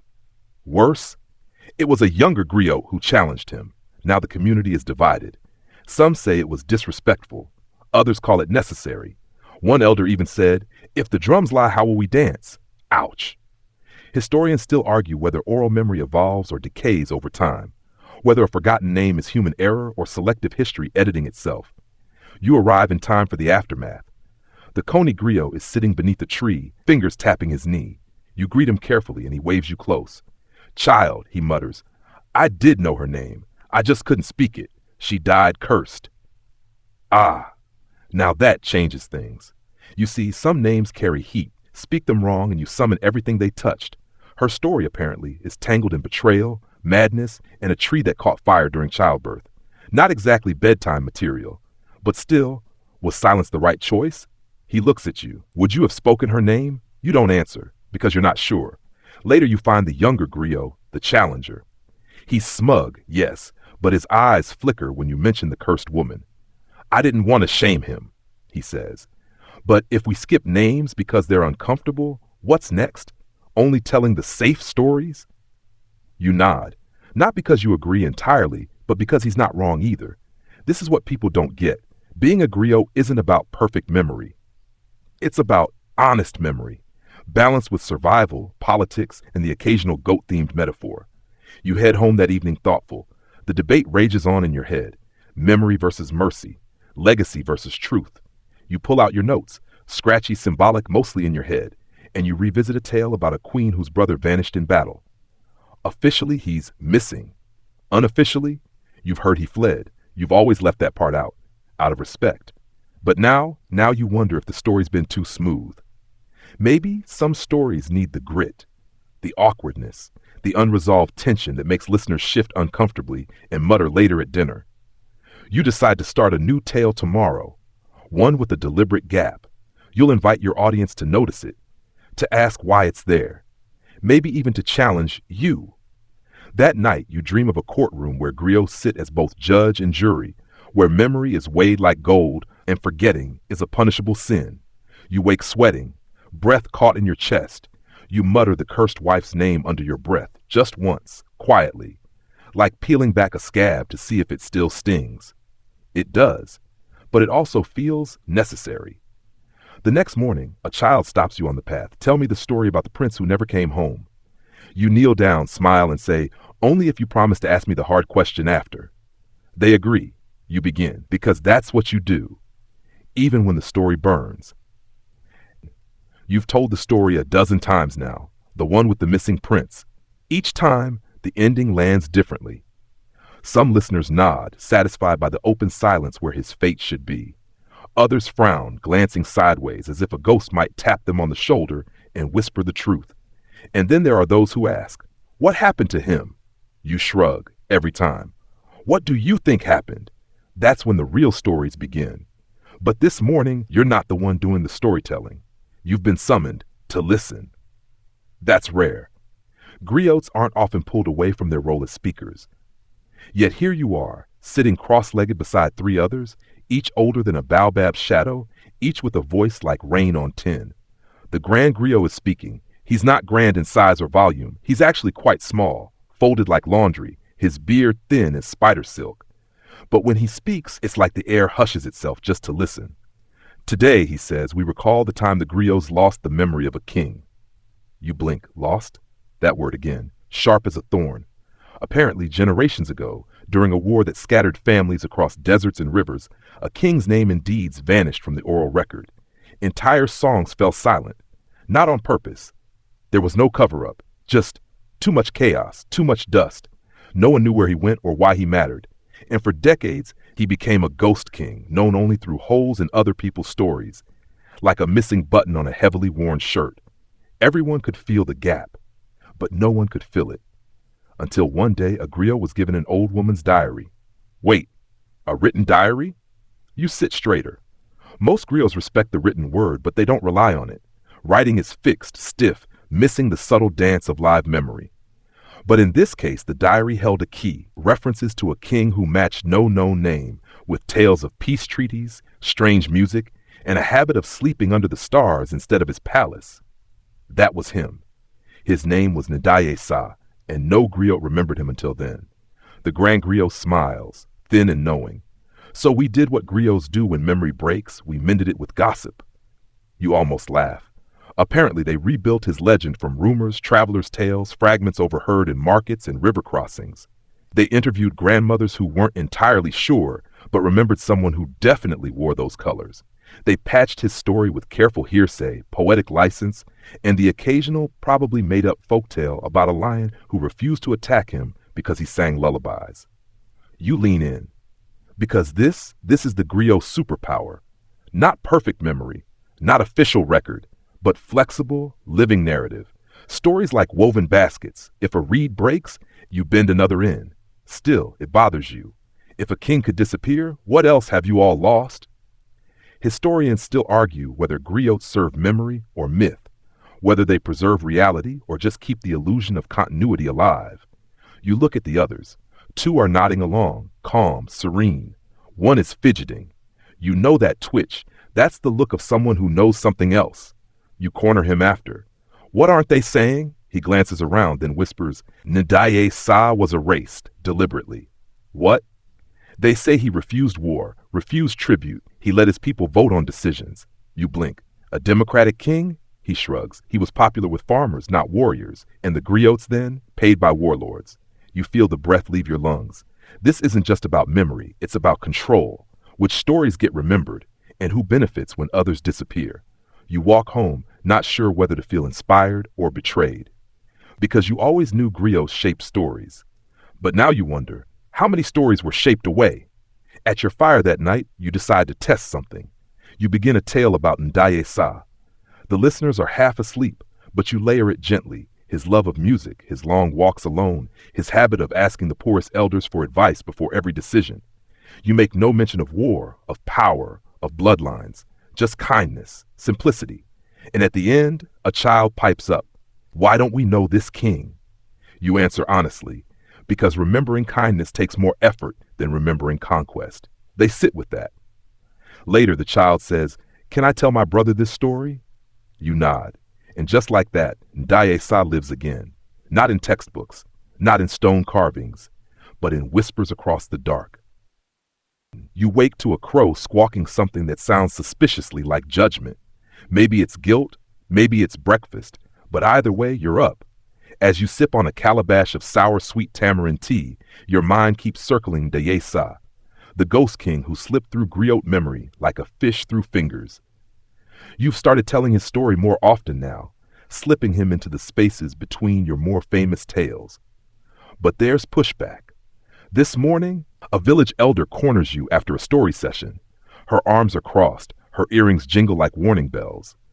You make that king sound too good, she says, nose wrinkled like she smells a lie. You smile. You think I'm polishing the truth? I think you're hiding the dirt, she replies. No man rules without making enemies. Touche. You thank her, tuck that little barb into your brain, and wander off toward the river. It's where you go to think. Also where goats go to bathe, but no one seems to mind the overlap. On a sun-warmed rock, you pull out your memory strings. Notebooks are rare luxuries, but a griot always has strings. Long cords with beads, knots, and charms tied in patterns that cue your memory like bookmarks made of bone and thread. Each charm is a trigger. Blue bead for royal births. Knot for a war. Tiny iron pendant for an exile. You stroke one of them now. A cowrie shell, worn smooth from years of storytelling. This one? It stands for forbidden truths. You remember the old saying, if you want the whole story, ask the wind. But even then, it might lie. Because griots don't just remember gossip, they curate it. Some truths are too heavy to carry openly. Some are whispers meant to echo across generations, not explode like thunder. You think about that as a young apprentice griots you, breathless from running. They're asking you to perform at a funeral, she says. You groan. Whose? She hesitates. The warlord, the one who... Ah, that guy. Let's just say his resume isn't squeaky clean. Lots of campaigns, lots of blood, lots of strategic disappearances, and now he's gone, and his family wants a griot to make him sound like a saint. Classic. You show up anyway, that's the gig, but you bring a plan. Funerals aren't just send-offs, they're myth-fact hybrid ceremonies. The audience wants grief and greatness, tears and triumph. They want a clean summary of a very messy life. But you slip in some wrinkles. You speak of the warlord's unyielding will, but you also mention the town he left untouched because a child offered him a song. You talk about his strength, but also the day he refused to look at his soldiers after a particularly bad raid. You include the contradictions. Some listeners squint, puzzled. Some nod, slowly. One old soldier weeps. Afterward, his cousin says, "You made him sound human." You shrug. He was. There's a phrase griots use when a story gets too smooth. That one's been cooked too long. It's soup now. And nobody likes soup stories. Too blended. Too bland. Better to leave in the bones. Historians still argue whether griots acted as mirrors or molders, reflecting society's memory or reshaping it on purpose. But you know the truth is muddier than that. You're a gardener of memory. Sometimes you prune, sometimes you let the weeds grow wild, and sometimes, when the soil is too scorched, you bury a seed and hope something honest blooms later. On the walk back from the funeral, a girl runs up beside you, maybe 9 years old, big eyes, full of questions. "Did he really spare a whole town for a song?" she asks. You grin. "That's what I heard." "Would he have spared me if I sang?" Now that's a question. You pause, look at her, and say carefully, "I don't know, but I think that's why we keep telling the story, to hope the answer becomes yes." She doesn't say anything, just skips a little ahead of you, singing something off-key about goats and chickens. You watch her go. And you think, maybe that's how memory survives. Not by being perfect, not by being complete, but by inspiring better questions than the ones you started with.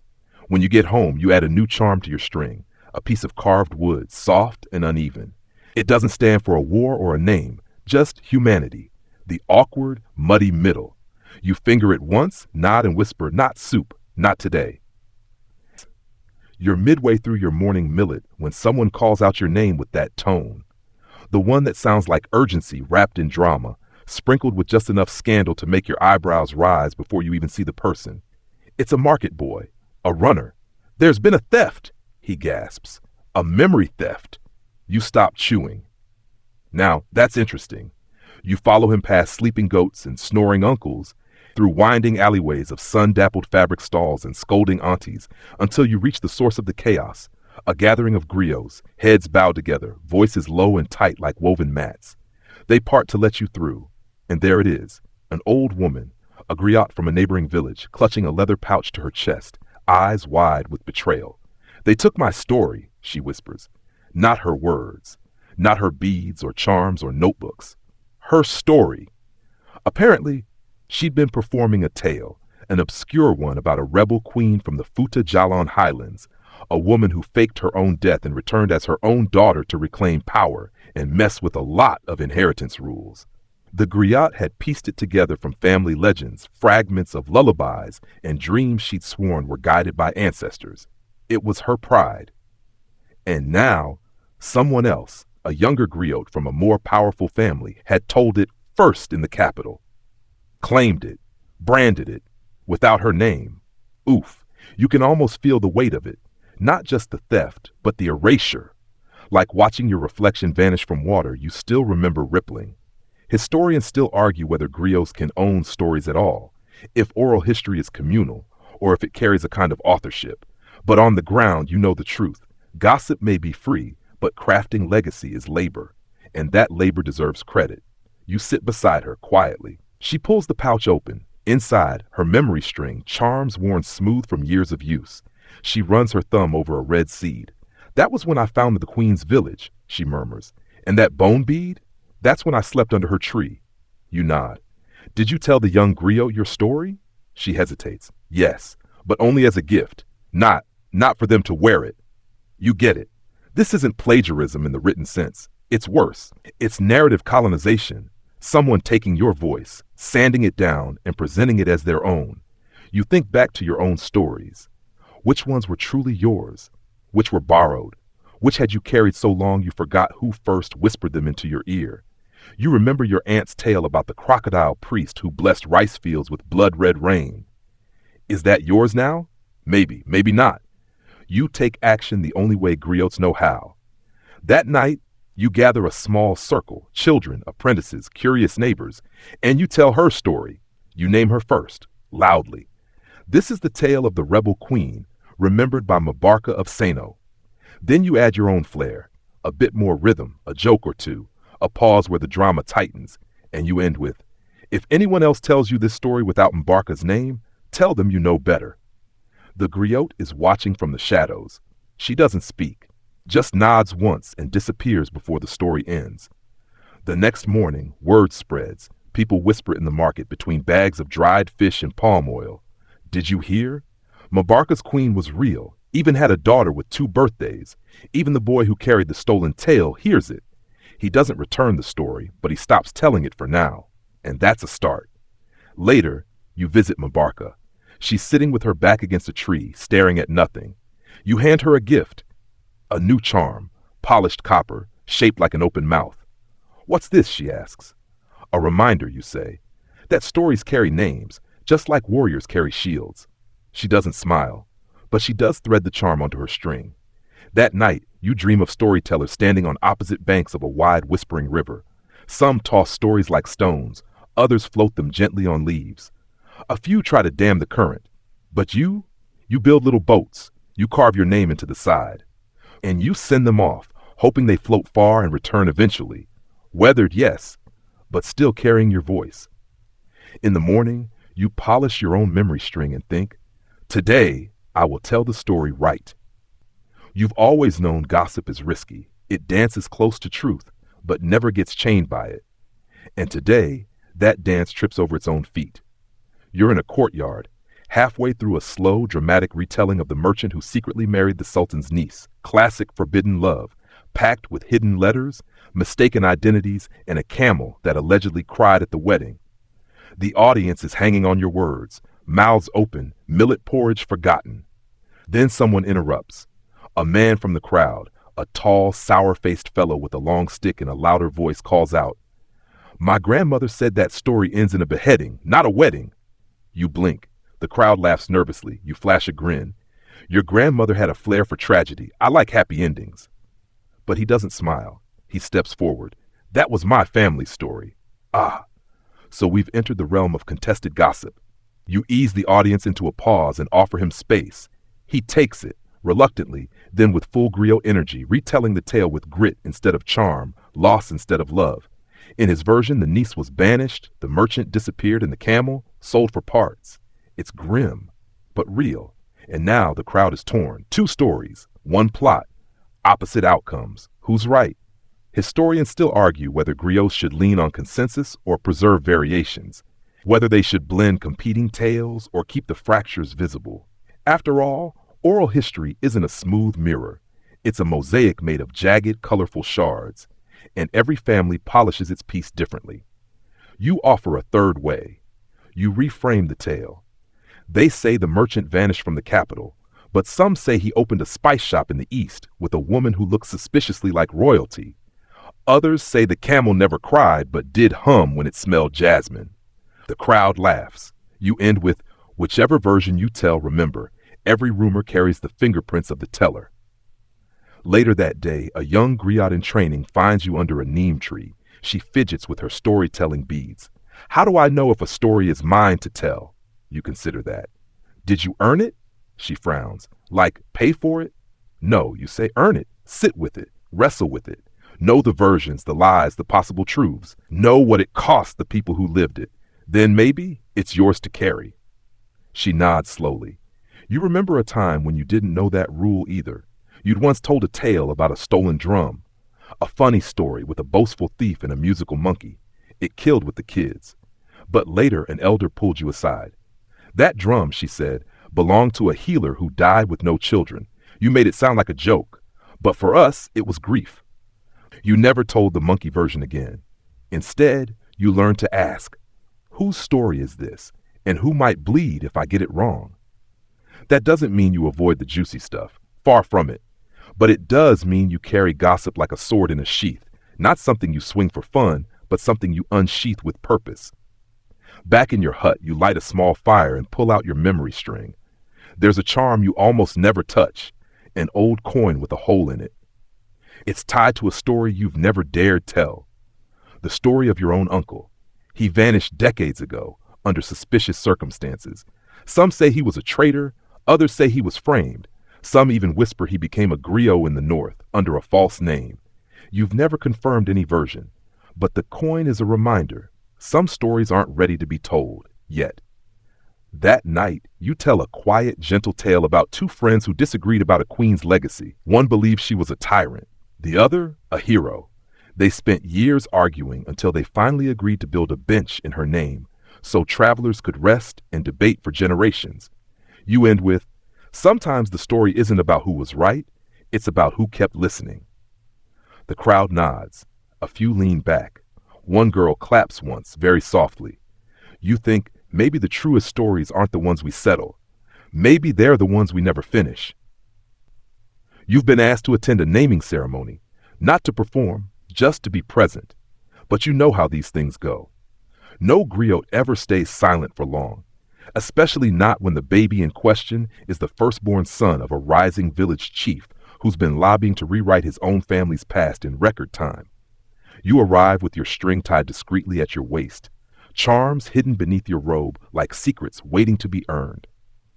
The gathering is lively, drums thumping like proud hearts, women ululating with joyful abandon, elders drinking sweet fermented sorghum like it's a truth serum. But under it all, you can feel the tension, like a tightrope stretched across the courtyard. You spot the chief almost immediately.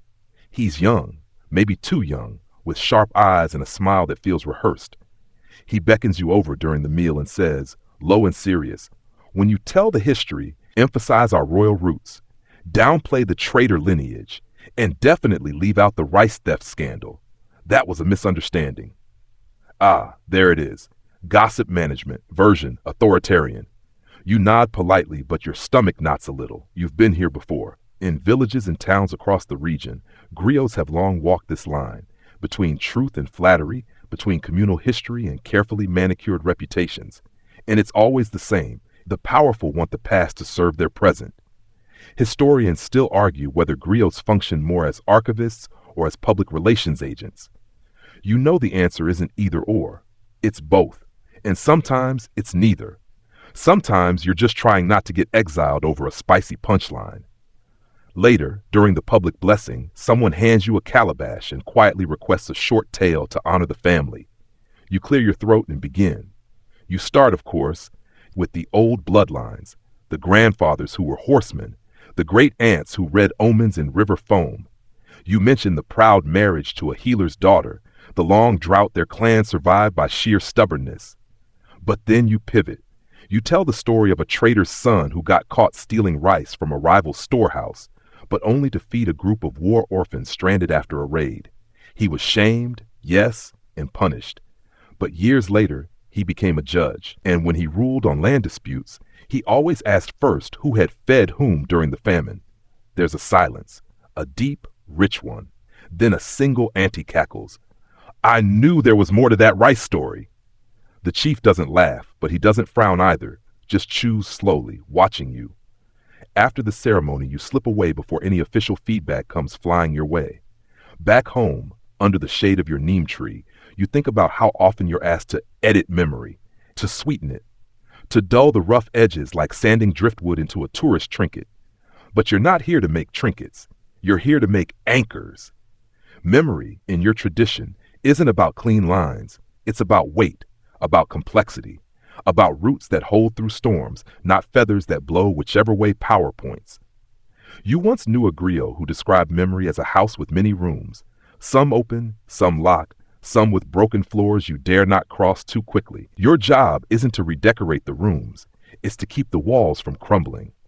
That night, you tell a story by lamplight.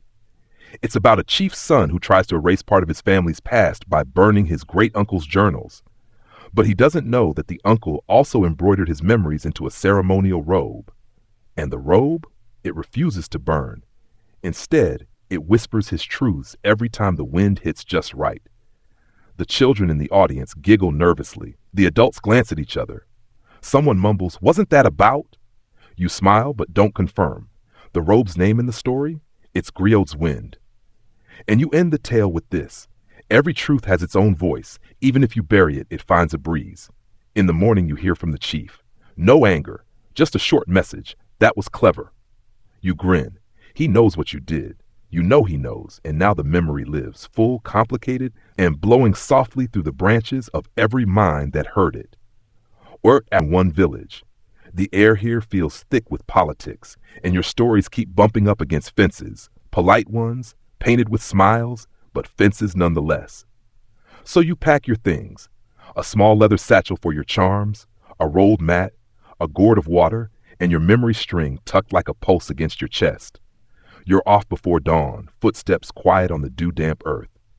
There's something delicious about moving through landscape before the sun fully owns it. The trees lean like nosy elders, listening to your whispered verses as you practice for no one but the wind. You test a new joke about a talking hyena. It needs work. By midday, you're in a new town, a crossroad kind of place. Bustling, loud, faces from every direction of the compass. Traders unloading fish beside scholars reciting poetry. A blacksmith yelling over a drumline. A monkey wearing beads. You don't ask. You find a shady spot near the central well and start weaving your spell. A story about a foolish prince who thought memory could be bottled and sold. The punchline involves pickled ancestors and a very sarcastic goat. It kills. By the time you finish, there's a small crowd and a challenge. An older griot, cloaked in faded indigo, steps forward and bows low. "Tell me," she says, "can you recall the fall of the Gabu Empire without checking your string?" The Gabu Empire, West African power offshoot of Mali, rose ruled, unraveled, known for trade, warfare, and one exceptionally dramatic royal scandal involving twins switched at birth, although historians still argue whether that bit was metaphor, myth, or somebody's overactive gossip gland. You clear your throat and begin, slowly, carefully. Names, battles, treaties. Then the juicy part, how griots were banned from court after one exposed a noble's affair through song. The people rioted. The king wept. The affair became legend. The elder nods along. You finish with a flourish, and from that day the phrase drumming under moonlight became code for secret shame. A ripple of laughter. She smiles. You remembered, and you made it sting. You ask her where she trained. She shrugs. With those who made mistakes before me. That night, you sit with her by a fire lit low, listening to stories she says aren't for the young or the proud. One is about a griot who told so many versions of a rebellion that the rebels themselves got confused and surrendered to the wrong side. Another is about the price of forgetting, not the gentle kind, but the forced erasure. Whole dynasties vanish, she says, not because they lose wars, but because we stop saying their names. You ask her if that's the griot's power. She shakes her head. No, that's our burden. Later, as you drift to sleep on your mat, you think of all the stories you've let go. The half-told ones, the ones you decided weren't yours, the ones you softened or sharpened. What have you buried? Before you can answer, a dream takes you. In it, you're running through a market made of voices. Every stall offers a story. Some glitter like gold. Others hum with grief. One is locked. You reach for the key around your neck, but it's not a key. It's a mouth. And it's open. You wake up sweating. The elder is already gone, vanished before dawn like dreams that refuse to explain themselves. You take that as a sign. You find a quiet place at the town's edge, where the soil smells of wet stone and slow-growing secrets, and you tell a story you've never dared tell before. About the time you forgot. You were young, cocky, thought you didn't need the string. You told a tale at a funeral and got a name wrong. Not just a name, the matriarch's name. You saw the ripple go through the crowd like a snake under cloth. They didn't correct you. They just stopped listening. You didn't speak again for a month. You tell that story now. Full, honest, no punchlines. You end with, even griots must remember they are human, and memory, when mishandled, cuts deep. No applause this time, just stillness. And that's enough. Later, a boy asks you why you shared that story. You smile and say, because no one else would. And because someone, someday, will need to remember that even truth can forget itself. He doesn't quite get it, but he will, eventually. The smell of boiled groundnuts and the low hum of morning trade. It's your last day in this town. Time to move on again. But before you can hoist your satchel, a messenger boy finds you with a note wrapped in blue cloth. It's from the village where your aunt lives, the griot you studied under as a child, the one with the cloudy eye and the voice like worn leather, has passed. No fanfare, just a quiet breath in the night.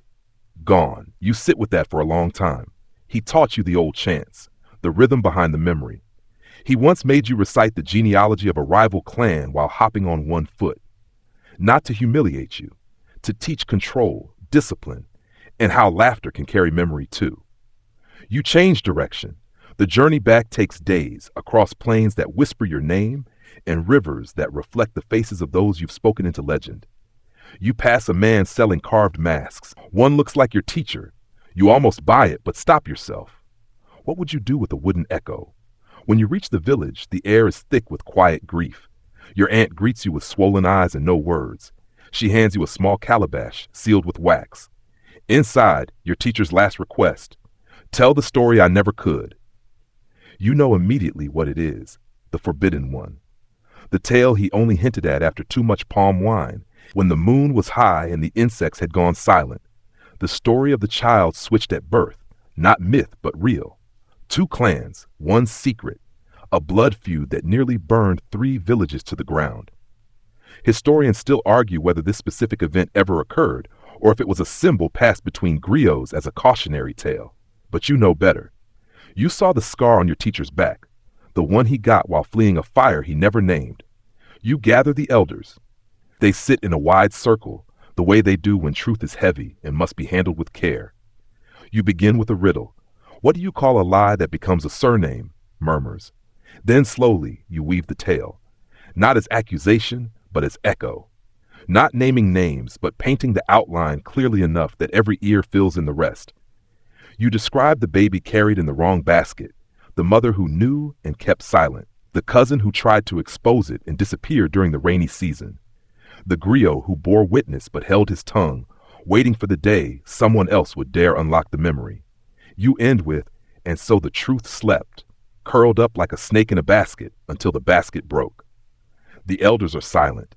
Then one, an old woman with silver hair in tight knots, says simply, "We've waited long enough," and she adds the missing name. Just like that, the story breathes again. Afterward, your aunt pulls you aside. She looks both proud and terrified. You know what you've done? You nod. You haven't just told a story. You've stirred bones. But that's what griots do, not to destroy but to remind. Memory is not just a celebration of the past. It is a challenge to the present. That night, someone leaves a gift at your door, a charm, bone carved into the shape of a coiled snake. No note. You tie it to your memory string. You wonder how many griots have tried to tell this tale and failed. How many passed it quietly like a riddle down the line, waiting for someone reckless or brave enough to say it out loud. You tell it again 2 days later in a different village. This time, you end with, some snakes sleep for generations, but when they wake, they don't bite, they remember. The crowd leans in. You realize something strange. Each time you tell the story, it shifts slightly, not because you forget tries, but because the memory itself is regrowing like moss over stone. Pieces long dormant begin to sparkle again. Gossip? Maybe, but also truth, deep truth, the kind that gets buried because it makes kings nervous and widows cry. One woman walks up after the performance and whispers, "My grandmother knew that mother. She never forgave herself."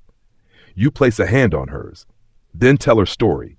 She nods, and you know, the snake has slithered into the next memory keeper. That's how it works. That's how it always works. You're not the end point, just the echo. The string around your waist is heavier now, not just from the bone charm, but from what it represents. Some stories don't fade. They bide their time, waiting for a griot willing to carry the weight and not flinch. And tonight, as the moon rises, you know you've become that griot, whether you're ready or not. Morning, you wake before the roosters, mind still turning over that bone charm. You run your fingers across the carved ridges, feeling the soft grooves left by whoever shaped it. Someone who, like you, told the truth in secret. Someone who likely paid for it. You think of leaving the village, but something holds you. Not fear, not guilt, something weightier, responsibility. That story you told, it's spreading. You hear it whispered in the marketplace, see it reenacted in playful mimicry by children, their faces painted like snakes. You're watching history reroot itself in real time. That evening, a delegation arrives from a neighboring village, the one whose clan was entangled in the long hidden scandal. You expect confrontation. Instead, they bring cola nuts, shea butter, and a question. Will you tell the story at our next gathering? And here's the twist. They want the truth. You sit across from the oldest among them, a man with hands like knotted rope and an eye that barely blinks. He says quietly, "It's time. We've been living under a false name for too long. If people must talk, let them speak clearly. You agree, but you're not foolish. You ask for protection. Not a shield, just the promise that once the words are out, they won't be swallowed back by silence. He nods. So you prepare. This is not just performance now, it's restoration. You dig through your string, refreshing names, dates, side characters lost to footnotes. You track down an elder who remembers the migration pattern that led to the split between the clans. You even find a cousin who was told a version of the story that paints your late teacher as the villain. Interesting. Because here's the real kicker. Historians still argue whether griots should intervene like this at all. Are you chroniclers or are you makers of memory? If a story was buried, does digging it up heal or harm? You ask yourself these questions as you rehearse under a shade tree. A small child watches, then says, "You talk like thunder pretending to be wind." You laugh. That's because thunder has better timing. The night of the gathering, the entire village turns out. Firelight dances across hundreds of eyes. The drums are low, not celebratory, anticipatory, like they know something is about to be uprooted. You stand before them, no notes, no string in hand, just memory, raw and ready. You begin. You don't rush. You let the silences sit like old guests who finally returned. You paint the era, the context, the customs, how babies were named, how households merged, how feuds could simmer for generations over a single misstep. Then gently, you crack open the story. You tell both sides, the mother who concealed, the elder who conspired, the griot who kept silent out of fear. You even include the version that implicates your teacher, not because you believe it entirely, but because it belongs to the memory web now. All versions do. The crowd doesn't flinch. In fact, they lean closer. By the time you reach the climax, the reunion of the two swapped children unknowingly working the same harvest field, you hear sniffles, not rage, sadness, relief. You end with a phrase you've never used before. And now that the memory breathes again, it no longer needs to hide. Silence. Then someone claps, then another. And just like that, the taboo crumbles. The old feud, not healed, not yet, but aired out, and that's a start. Later, a woman pulls you aside. That story, she says, was never just about them. It's about all of us. The lies we inherit, the truths we edit, the names we refuse to say aloud. You nod. She adds, "Next time, tell it slower. I was crying too hard to catch the best part." You smile. That's the griot's gold. That night, under a sky clear enough to count regrets, you sit with your string in your lap. You don't add a new bead. Not yet. Instead, you wrap it once more around your waist and whisper, "We did it, old friend. We said what needed saying." You sleep well. In your dream, the bone snake slithers into a river and turns into a rope bridge. Across it walk generations. Some you recognize, some you don't. But each one nods as they pass. You wake with the weight of that nod still in your chest. The story lives, and so do you. You're back on the road, but something's different now. You walk slower, not out of fatigue, though the soles of your feet would argue otherwise, but out of intention. You no longer chase stories. They come to you like shadows at sunset, long and full of angles. At the edge of a fishing village, a boy runs up with a question that shouldn't carry weight, but does. "Did you really say the snake's name?" You nod. His eyes go wide. "They said you'd never dare." You reply, "That's the thing about daring. You don't ask for permission." He runs off, whispering excitedly to his friends. You wonder what version of your tale they'll pass on. Probably one with more lightning and less nuance. That's okay. Kids remix everything. You sit by the river and think about your teacher again. The way he used to hum between verses, the scent of tamarind on his breath, the way his hands trembled when he remembered too far back. You begin humming. Across the water, a woman hums the same tune back. You meet in the middle. She's a griot too, from the coast. Carries her string in her hair, woven through thick braids like whispers caught in netting. You talk shop. She tells you her favorite scandal. A merchant who faked his own funeral just to eavesdrop on the praise songs. You trade a tale in return. A warrior who tattooed false victories on his arms only to get exposed by his own drummer. She laughs. Truth is funnier than fiction. Then she leans in and says, "But here's what no one tells the apprentices. Memory is made of contradictions." You pause. "Explain." She does. "You can't tell a pure story. Purity's a myth. What you can do is carry the threads honestly. Don't bleach 'em, don't tie 'em in knots, let them tangle. That's where the real history hides. You realize she's right. Even the most straightforward lineage, father to son, chief to heir, has cracks and contradictions. Griots aren't fixers, you're thread followers. Sometimes the string loops backward, sometimes it frays, and sometimes, like now, it leads you to an unexpected village built around a single baobab tree. They're preparing for a naming ceremony. You offer to perform. They hesitate, then recognize your name. Turns out the swap baby story traveled here fast, riding on traders' backs and gossip's wings. You're invited to speak after the naming. You prepare a light tale, something about trickster hares and stolen yams. But as you begin, you sense the crowd wants more. Not flash, not spectacle. Wait. So you change course mid-performance. You speak about names, the way they cling to us, the way some are given, some are taken, and some are earned. You tell them about a girl who renamed herself every full moon until one finally felt right. About a boy who refused to speak until someone called him by the name only his grandmother used. About a village that named a tree after a lost elder, and how that tree grew roots so deep it changed the water table. The audience is hushed. Even the children sit still, eyes wide, minds threading images together. You end with a quiet reminder. A name is a story with a heartbeat, and you are the storyteller now. Afterward, a woman offers you a bead carved from driftwood. For your string, she says, so you remember us. You tie it on. Another thread, another place anchored. That night, you sleep under the baobab, and your dream is strange but soft. You're floating down a river made entirely of names. Each one whispers as it passes. Some you recognize, some you once forgot, some you made up to fill in blanks, but all of them carry you somewhere. You wake to birdsong and a soft breeze. The string around your waist feels heavier again, but it's the good kind of heavy, the kind that says you're not alone in the remembering. You keep walking. The coastal griot reappears 2 days later. Apparently, you're heading in the same direction now. She walks barefoot, claims she hears the stories better that way. You believe her. Together, you pass through a town mid-feast.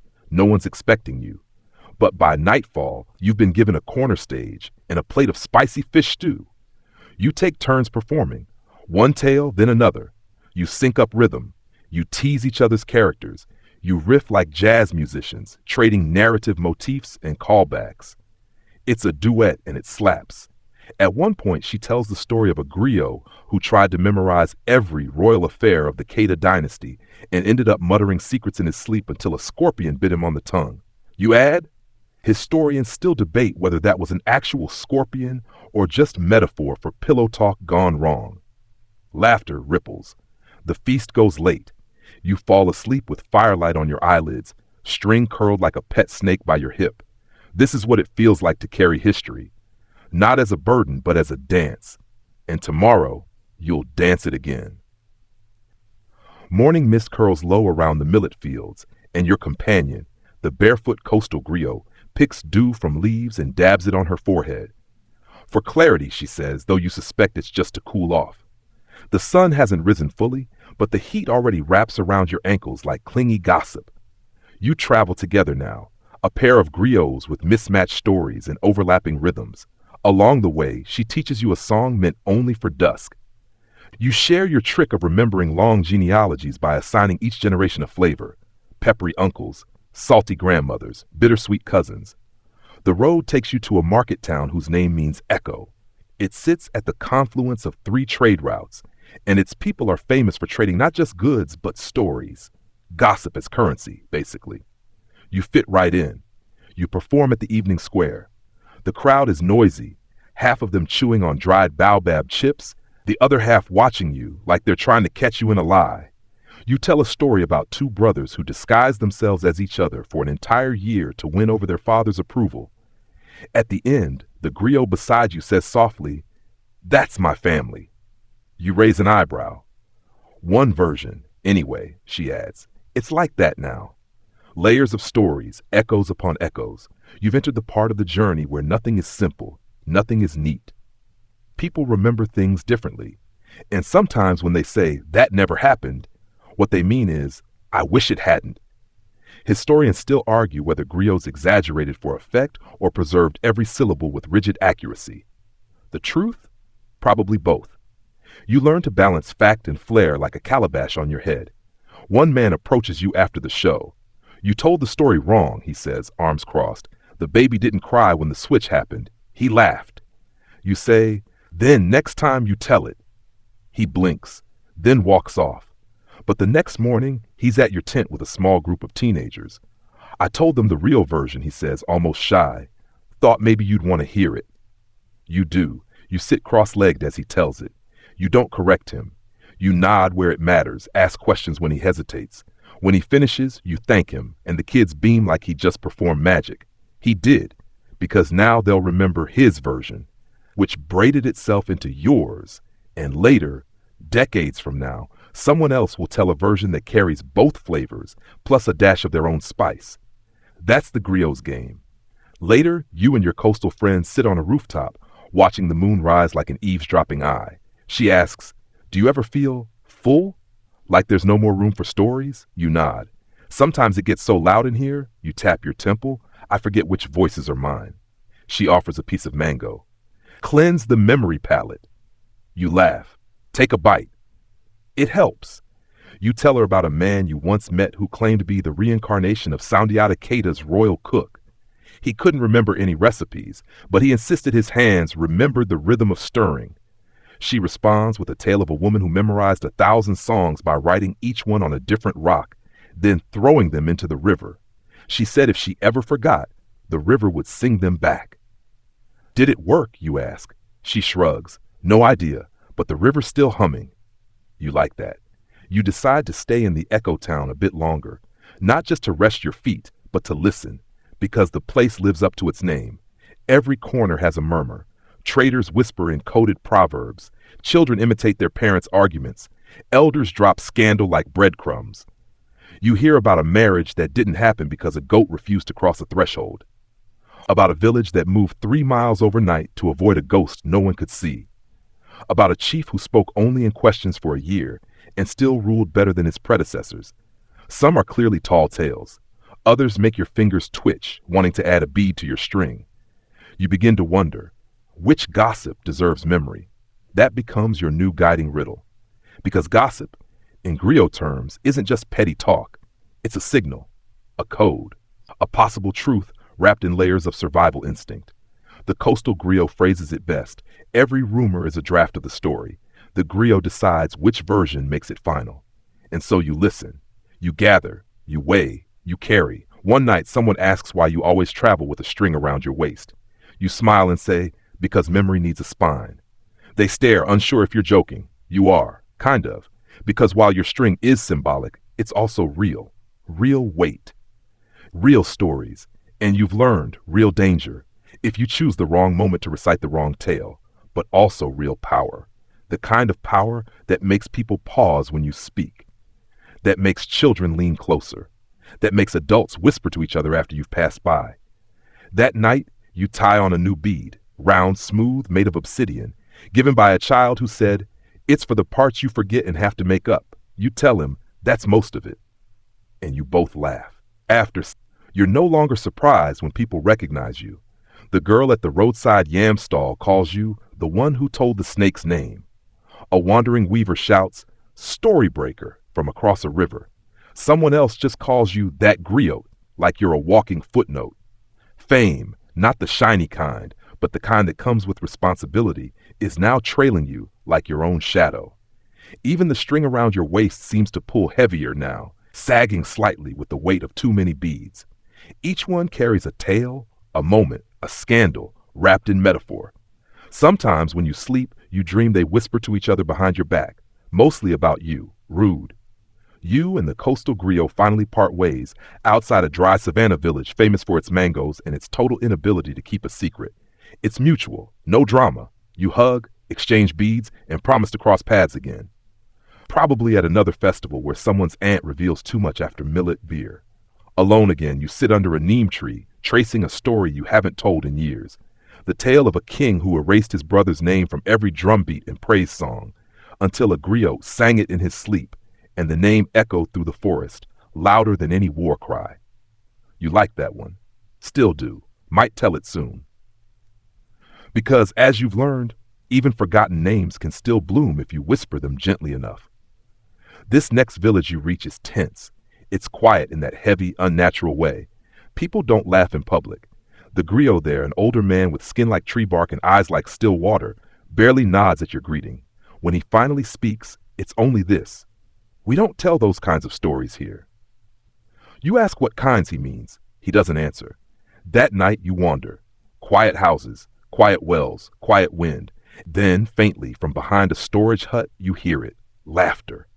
You find a group of children reenacting one of your tales. The one about the warrior who faked a lion attack just to impress a girl. They've swapped the warrior for a farmer and the lion for a runaway goat, but you know your own structure when you hear it. They pause when they see you. You put a finger to your lips and sit quietly. When they're done, you clap once, not too loud. One of them whispers, "We're not supposed to play griot." "Why not?" you ask. The smallest child shrugs, "Because stories bring things up." That hits you like a coconut to the pride. Because yes, they do. Stories are like rainfall. They soak everything, even the things people tried to keep dry. Later, you learn the village has a buried scandal. Not metaphorical, actual. There's an abandoned field where two brothers once fought over land. One disappeared, the other went mad. No one talks about it. The story is like a forbidden spice. Too potent, too complicated. You debate. Should you dig it up? Or should you let sleeping scandals lie? Historians still argue whether griots had limits, or if they set their own. Some say you never poke a wound unless you're willing to bandage it. Others believe truth, once known, insists on being said aloud. You compromise. You tell a story the next evening, one with just enough resemblance to poke without naming names. It's about two brothers who fought over a shadow that crossed their field, believing it was a sign from the ancestors. One saw war, the other saw a gift.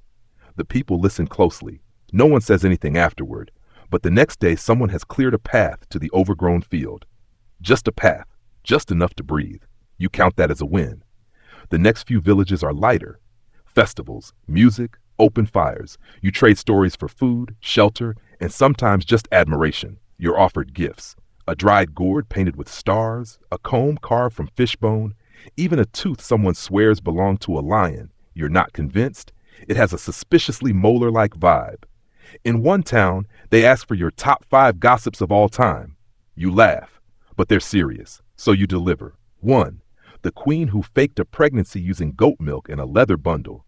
2. The healer who claimed a crocodile taught him medicine and insisted on being paid in fish. 3. The musician who swore he could summon rain by playing his drum underwater. 4. The village that elected a goat as temporary chief because no one could agree on a human.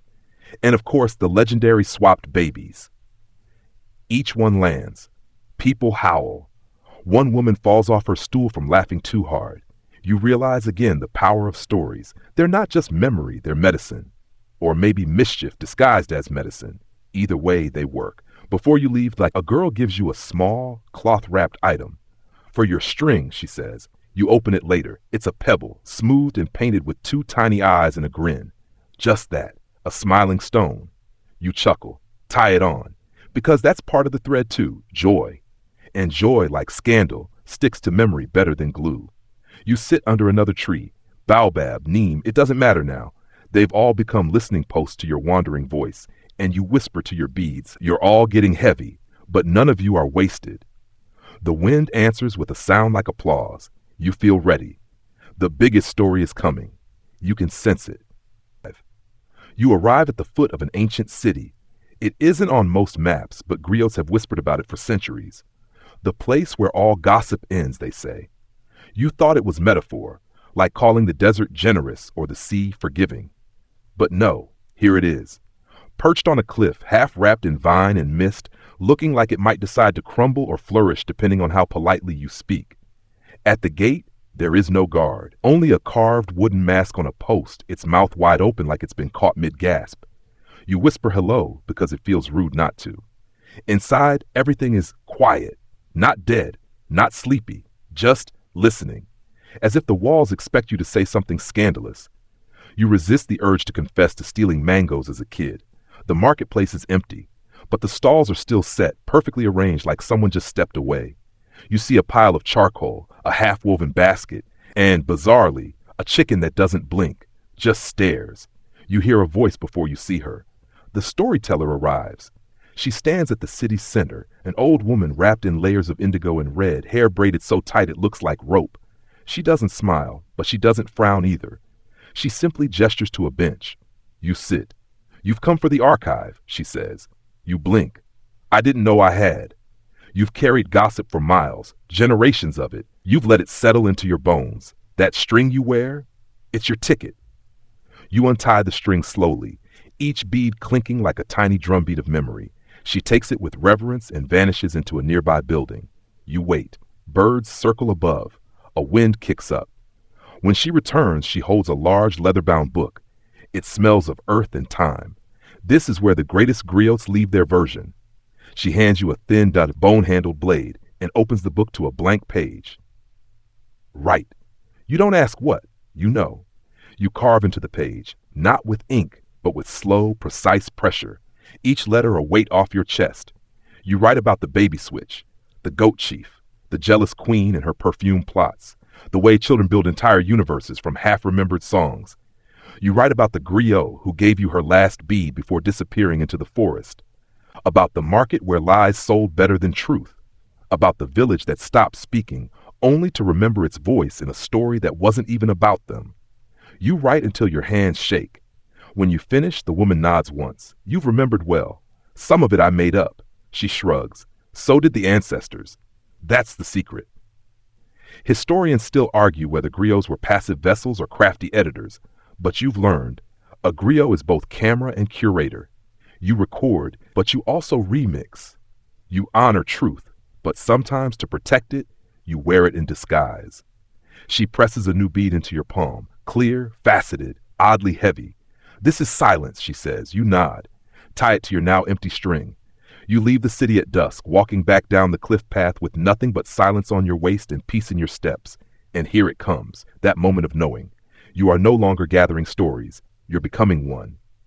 As the stars bloom overhead and your shadow stretches impossibly long behind you, the world seems to lean in, to listen, to remember, to gossip, even about you. Now you let your breath slow. Let the images of the griot world settle like dust on an untouched drum.